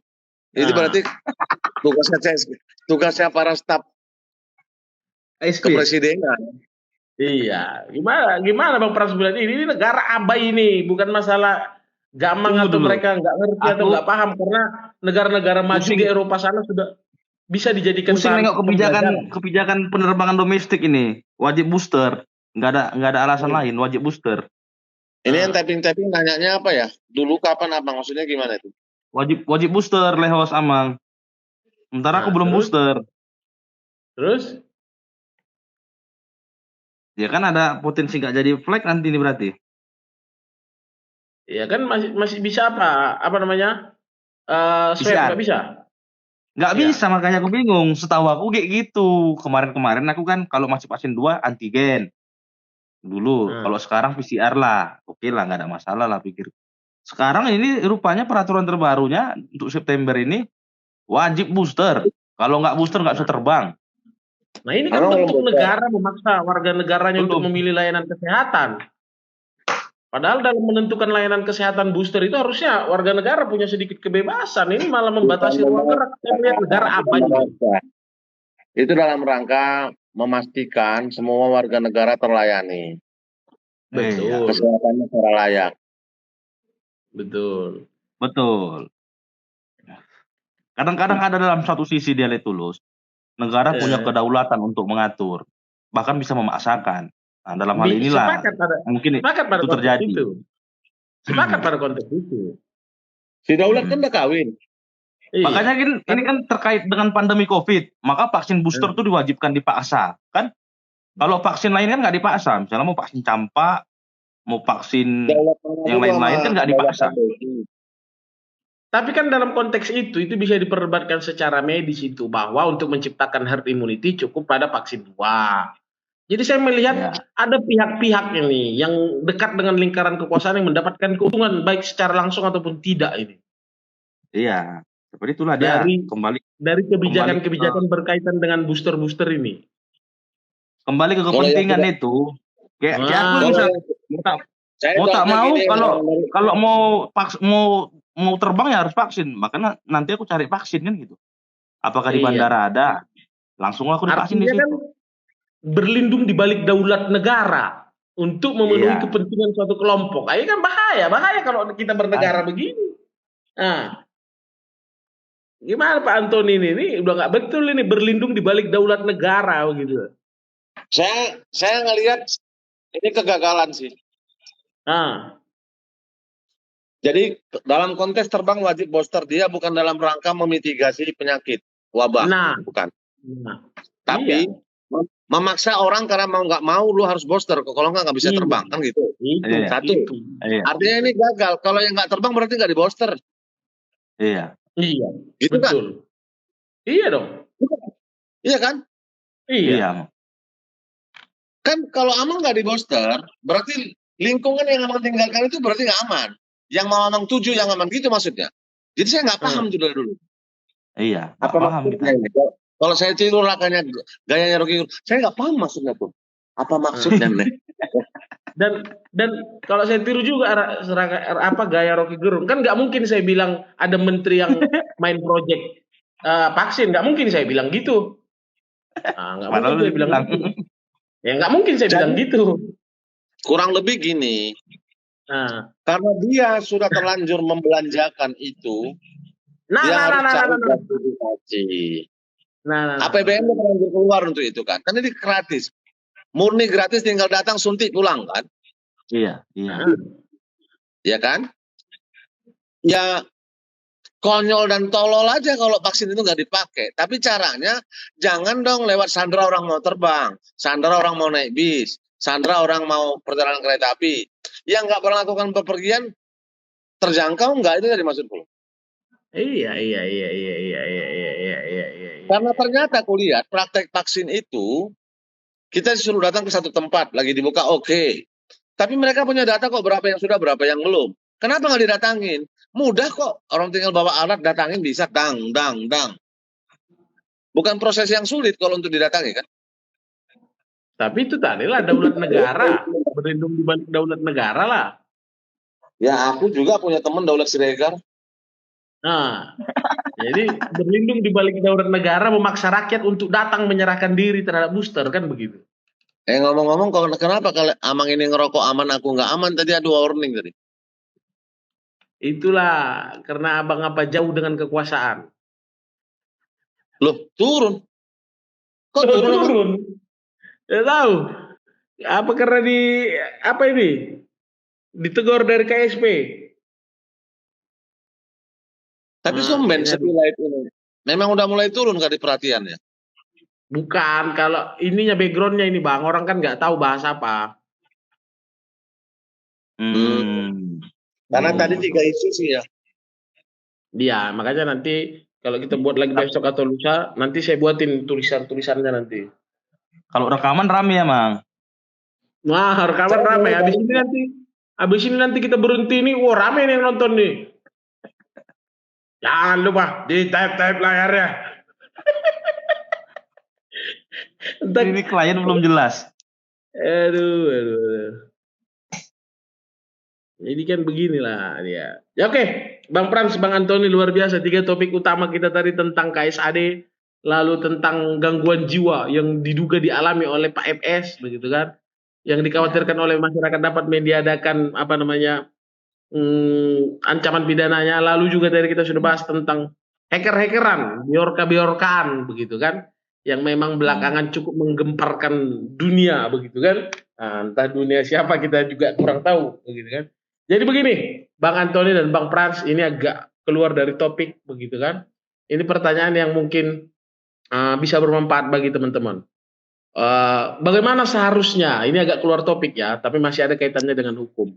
Bagaimana seharusnya masyarakat, baik itu yang awam ataupun yang mengerti hukum, bersikap di ruang sosmed, beretika bersosial media lah begitu. Bagaimana seharusnya kita sebagai individu lepas individu? Ini saran dan masukan.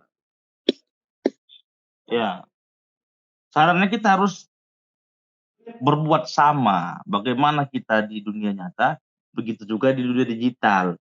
Jangan kita kereak di dunia digital karena nggak bisa ketemu, nggak bisa kelihatan. Sementara di dunia nyata kita keong kan gitu kan. Banyak kayak gitu. Di dunia nyata dia keong, tapi di dunia digital gini dia kayak singa.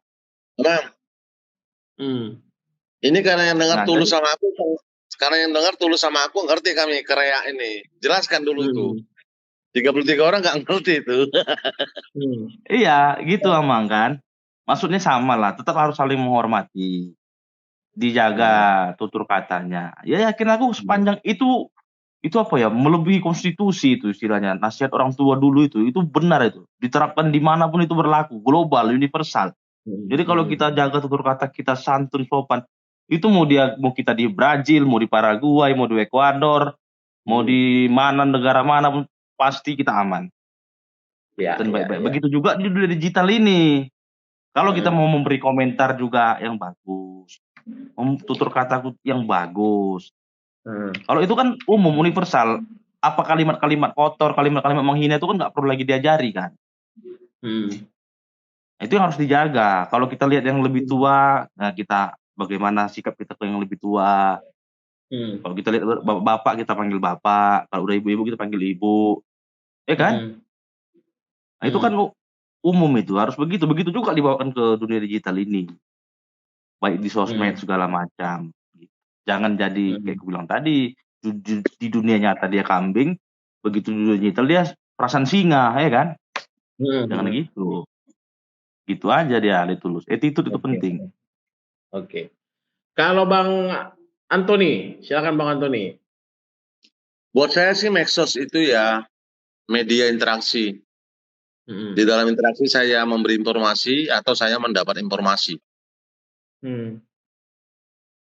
Saya nggak mau komen, tapi karena ada medsos, kan buat orang medsos juga bukan media interaksi, tapi media pamer. Itu tadi Mas Ronald. Media aktualisasi diri, gitu ya. Ya terserah. Tapi ya silahkan lah kalau mau diterus-teruskan. Sebenarnya kita punya kebebasan untuk menggunakan ruang ini sebebas-bebasnya. Mau digunakan sebagai ajang aktualisasi diri juga silakan. Tetapi kadang-kadang yang tidak bijak adalah pengguna medsos itu menunjukkan kelasnya di medsos itu sendiri kan. Satu. Kemudian pesannya buat semua pengguna untuk selalu bijak juga dalam artian tidak emosional, memahami rambu supaya betul sih yang ngetik itu cuma jari, tapi dia diperintah otak dan hati dan digerakkan hati. Karena banyak korbannya itu adalah karena jarinya kan nggak bisa ditahan. Mulai dari sekedar ngomentarin orang, ngomentarin negara, ngomentarin pejabat, baik yang sifatnya menyerang pribadi, menyerang kehormatan, mencemarkan nama baik atau memposting foto yang dilarang diposting gitu-gitu kan. Gimana mau dibilangnya? Kadang-kadang nggak ada pidananya. Ini soal patut tidak patut, pantas tidak pantas. Teman-teman ingat waktu ada Armando dikeroyok, digebukin, segala macam di ruang publik, kan itu nggak layak diupload itu foto dia sampai buka tinggal kolor tapi udah digebukin itu kan? Iya. Ya, yang nggak itu kan itu yang saya bilang contoh pantas nggak pantas. Ade Armandonya sih nggak lapor, nggak keberatan. Tapi mestinya berempati lah. Bagaimana kalau itu keluargamu? Gitu kan? Itu aja sih, lebih bijak. Jangan emosional. Saya pun pernah jadi korban. Ya. Saya dulu pengguna Facebook dan saya log out, nonaktif. Korban apa, Bang? Hah? Korban apa? Dihina atau Amang yang menghina? Enggak, di post. Tapi kan temanku itu udah ribuan. Di post peristiwa ketika aku tidak sebagai advokat, tidak sebagai suami, tidak sebagai bapaknya anakku. Kan ada sisi kita sebagai pribadi, me time gitu kan. Iya, benar. Paham.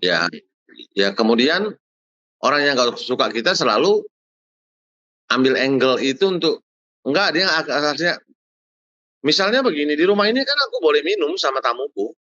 Contohnya. Nah, ketika ke bawah suasana, ya mungkin aku nyanyinya udah bercanda-bercanda, ya nggak kelihatan seperti aku yang kayak gini gitu. Itu kan udah diposting juga kan malu-maluin. Betul. Contohnya itulah, lama-lama aku anggap agak susah difilter itu di YouTube, di mana namanya? Facebook. Di Facebook. Ya, saya memilih nonaktif, logout. Iya, oke. Karena saya semakin tua bukan semakin banyak teman, Amang. Semakin banyak musuh karena saya nggak pernah berubah kan. Kan saya memilih tidak mau berubah, tetap dengan jati diri saya. Sementara zaman yang semakin praktis, zaman yang semakin membuat orang lebih subur praktek untuk lebih korup gitu itu, orang kayak aku ini malah banyak yang nggak disukai. Iya, benar. Kita kan pernah diskusi di sini. Kalau kita jalan bertiga belum tentu loh kita sepaham. Iya. Bang, lapar nih, nggak ada, ayo nyolong ayam kata Tulus. Belum tentu aku mau. Amang Pras mungkin Amang Pras mungkin di tengah sehari 2 hari bertahan. Ayo lalu biarkan matikan lamang itu gitu kan. Nah, itu contoh maksudku. Bang Antoni maunya bebek ya kan? Hah? Rupanya Bang maunya bebek bukan ayam. Aku nggak persoalkan ayam atau bebek, tapi caranya Pak mau. Iya. Maksudku aku nggak mau mencuri. Karena aku lebih suka dirampok. Aku lebih suka dirampok yang udah matang. Iya. Oke. Ribet lagi masaknya, bakarnya, betul. Tapi luar biasa tadi apa yang Bang Frans dan Bang Antoni jelaskan penuh hikmat dan kebijaksanaan. Tapi kembali lagi demi menjaga kearifan lokal, saya sebagai masyarakat dari Kota Serang. Jadi sebenarnya 2 hal tadi itu dipersingkat dengan kita menerapkan ukhuwah watonia, bagaimana kita menjaga persaudaraan antar warga negara, antar satu kampung halaman, atau yang lebih luas lagi kita menjaga ukhuwah insania, bagaimana kita menjaga persaudaraan antar sesama manusia tanpa mengenal apapun kebangsaannya, sehingga kita bisa saling menghargai di ruang sosmed yang sangat terbuka. Luar biasa, Bang Antoni, Bang Frans. Mudah-mudahan diskusi kita malam ini dapat bermanfaat. Bang Diki, ini bentuk-bentuk apa Bang Diki? Kita bagaimana mengaplikasikan kearifan lokal kan? Masa saya menutupnya tidak dengan begitu? Padahal kalau ditanya dari mana, Serang Banten kan, kota 1000 santri sejuta 1000 kiai sejuta santri kan begitu. Jadi luar biasa Bang Antoni, Bang Frans. Dekat Cilegon.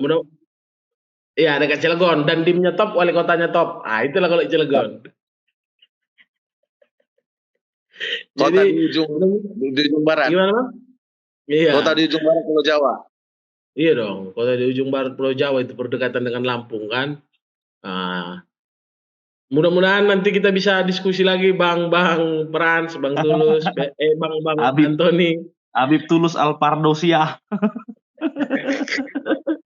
Jumlah apa ini? Bu dan Rina putar-putar. Amin. Semoga dapat ilmu yang kalian kepada pendengar setia Zona Hukum. Ya, makasih. Amin Pudan, Tidak Rina bersama putar-putar. kami di Zona Iya, Hukum. Kita iya. kayaknya gini deh, kita cari isu-isu kecil aja, interaktif. Boleh, Kebutuhan hukum boleh. sehari-hari nggak harus isu politik juga kadang-kadang. Makanya sebenarnya begini, kalau saya sih Bang Antoni, Bang Frans ya pengennya, jadi kita tuh punya satu dua topik, itu kita bahas kalau nggak ada pertanyaan tentang masalah mereka, Ya, gitu loh. oke. Jadi saya maunya penonton dikasih pertanyaan tentang pertanyaan mereka seputar apa yang mereka alami atau yang pengen mereka tahu, lalu kita jawab. Nah kalau belum ada pertanyaannya, nah isu yang sudah kita siapkan bisa kita diskusikan gitu. Tapi karena memang ini kurang proper, tadi juga agak telat, mungkin nanti kita bisa proper lah. Jadi teman-teman bisa ajukan pertanyaan, kalau lagi kosong baru kita bahas isu-isu yang sempat kita siapkan gitu. Jadi nggak lihat-lihatan kita di live ini kan, lihat-lihatan Tapi kita di live ini nggak ada depan. Iya. di hadapan 37 orang dan kita, saya mau ingatkan semangat kita 2 bulan lalu, bulan-bulan kemarin itu mestinya tetap digelorakan. Saya selalu bilang kasus Joshua ini adalah kesempatan untuk kita kawal sebaik-baiknya supaya kasus Jessica nggak terulang.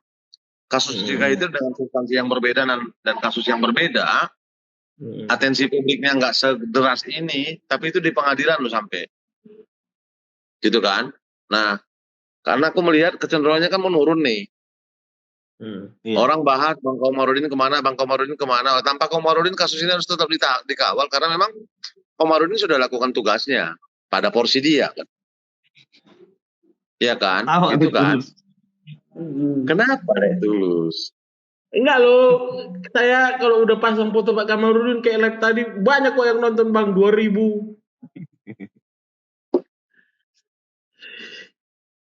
Padahal itu video rekaman tangkapan ya. Bukan, itu video dari YouTube itu, diskusi Kamarudin sama Uya Kuya, baru Iya. itu Bang, baru 3 hari. Baru 3 hari. Sepulang dia dari Jambi itu. Iya, sepulang dia dari Jambi. Terakhir kan dia sama Irma ke Jambi kan?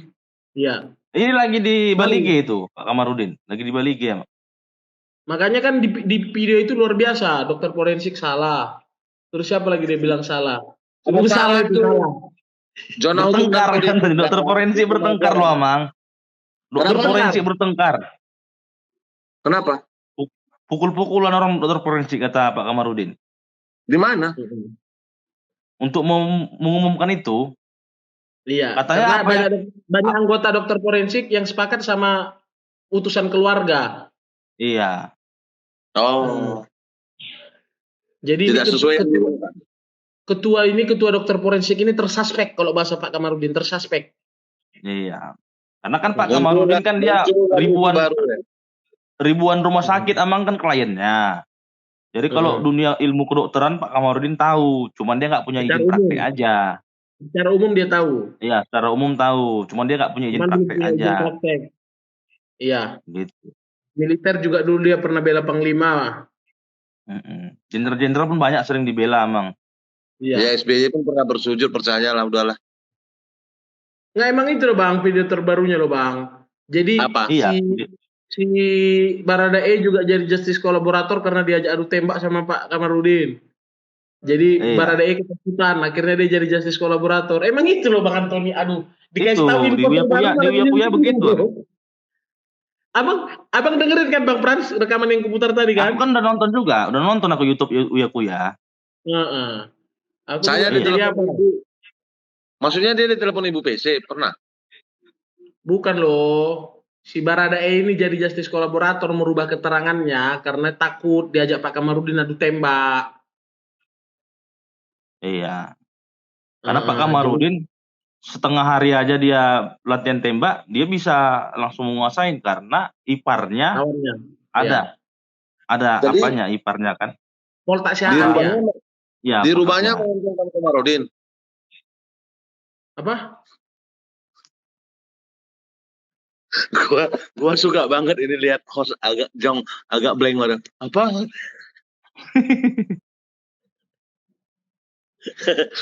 Karena dirubahnya oleh Baradae itu menguntungkan Kamarudin. Iyalah, makanya kan jadi berubah. Tadinya kan pelecehan. tembak menembak karena diajak dia saling tembak sama Pak Kamarudin, berubahlah jadi dia mengaku bahwa disuruh menembak bukan karena pelecehan. Oke. Iya. Oke, ini saya baca dulu ya. Oke, luar biasa. Bahkan lebih baik ya Bang 100 Bang Tulus lagi makan ombus-ombus dia. Itu sini dalam mendapat spotlight. Iyalah, kita dukung support lah. Bahkan tadi saya sempat diskusi juga singkat sama Bang Pran sore tadi tentang bagaimana presiden 3 periode. Jadi kalau seandainya Pak Kamarudin tidak jadi capres, Pak Jokowi harus jadi presiden 3 periode lah. Tapi kalau memang bisa Pak Kamarudin jadi capres, nggak apa-apa Pak Jokowi turun. Karena berdasarkan data yang kami himpun hanya Pak Kamarudin lah yang cocok menggantikan Pak Jokowi. Gitu tadi hasil kesimpulannya. Jadi luar biasa agar ah Itulah mungkin beda saya dengan banyak orang ya. eh, Saya natural aja, saya nggak pernah netting, nggak pernah ada kepentingan spotlight kalau menangani perkara. Diliput syukur, nggak diliput sudah. hmm, Iya. hmm, Bahkan kalau perkaranya terlalu gede, saya turun nggak mau ngomong. hmm. Tapi ini kan soal beda hobi ya. Iya. Passion. Ada yang hobi masuk TV, ada yang enggak gitu kan. Yang ngomong bilang tadi lo, yang aku bilang menjalankan praktek pengacara itu bukan sedang menjalankan hobi, Hmm, kan gitu, Pak Tulus. Iya. Enggak, sekarang Tapi gini aja lah. hmm. Kapan Amang Frans ke Bali, baliknya kapan? Sejam 2 jam transit ngopi-ngopi dulu kita 3 di Jakarta lah, dekat-dekat Cengkareng nggak apa-apa. Aku belum punya mobil ini, Iya, mobilku udah aku pilih.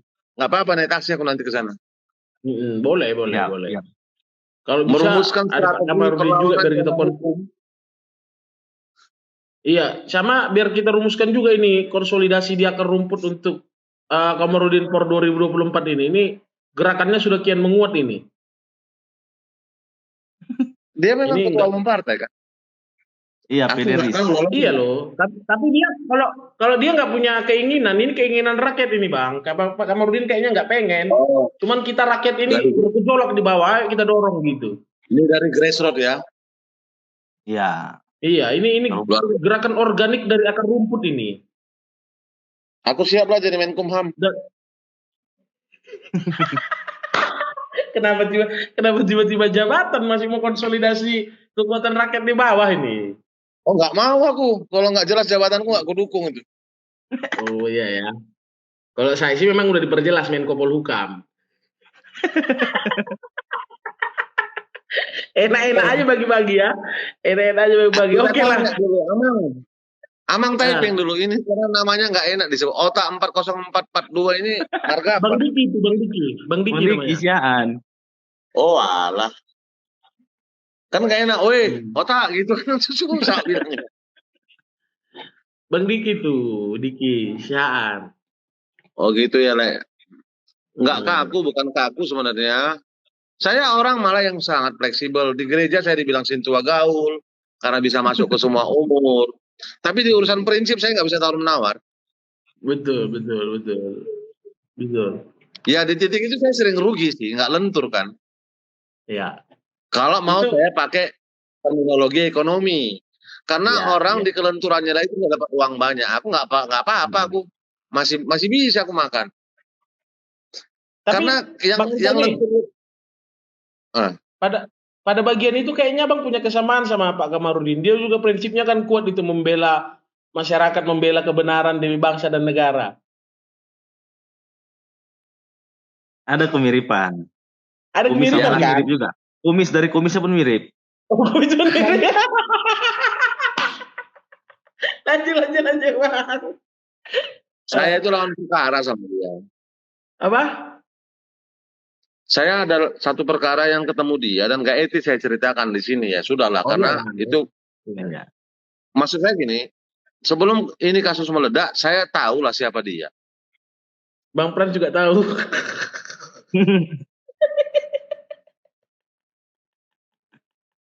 Ya lanjut Bang. Hah? Masa Ya, masa iya dari kumisnya doang yang mirip katanya? Iya. Semoga ada lagi jenderal yang nembak anak buahnya biar Amang bisa ambil momentum.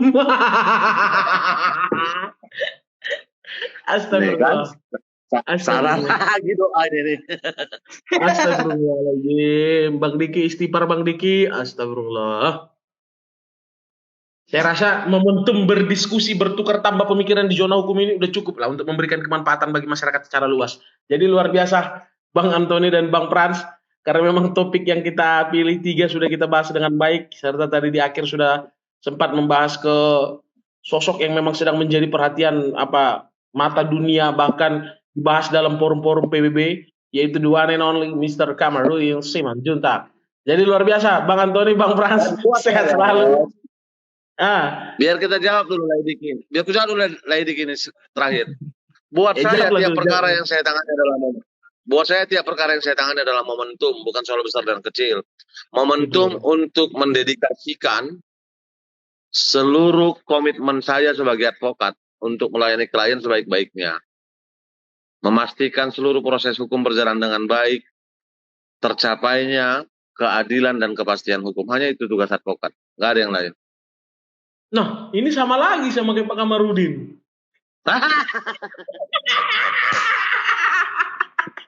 Oke, sehat-sehat Bang Frans, Bang Antoni. Kalau nanti Bang Frans jadi terbang ke Bali, saya flight Bang, hati-hati. Siap. Belum. Iya, kalau jadi flight. Enggak, kalau di Bali ada waktu transit semalam. Kopi darat. Ini dari tadi lagi komunikasi sama kliennya juga. Yalah, masih menyesuaikan ya. Iya. Tadi tuh yang datang tamu tuh familinya yang tadi ke kantor. Aku pengen kali ke Medan sebenarnya, serius. Nantilah bulan 12. Nah. Jadi kalau udahlah nggak usah cerita di TikTok lah itu, nanti japri-japrian aja lah.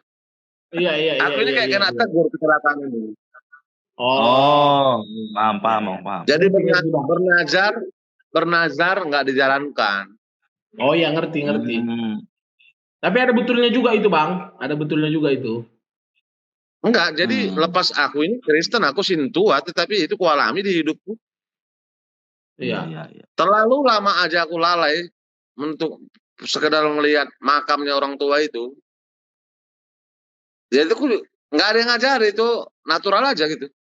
Iyalah, dan buatku biar nggak kita lilu, ya patek bali mahon lah kita kelima Bang. Iya, betul. Oke, ini ada komentar dari Bang Wantar yang bisa menutup diskusi kita malam ini. Sehat-sehat semuanya abang-abang, salam dari Makassar. Nah, terima kasih Bang Wantar, terima kasih Bang Frans, Bang Antoni, terima kasih teman-teman 38 orang yang masih stay di sini. Mudah-mudahan nanti diskusi-diskusi begini bisa kita terus adakan. Kalau bisa sih ke depan lebih interaktif, jadi teman-teman mengajukan pertanyaan seputar dengan hal-hal yang ingin teman-teman ketahui atau tentang sedang alami, agar nanti kita bisa mendiskusikannya dan juga mendiskusikan isu-isu terkini. Terima kasih Bang Frans dan Bang Antoni, selamat pagi. Ya. Pagi.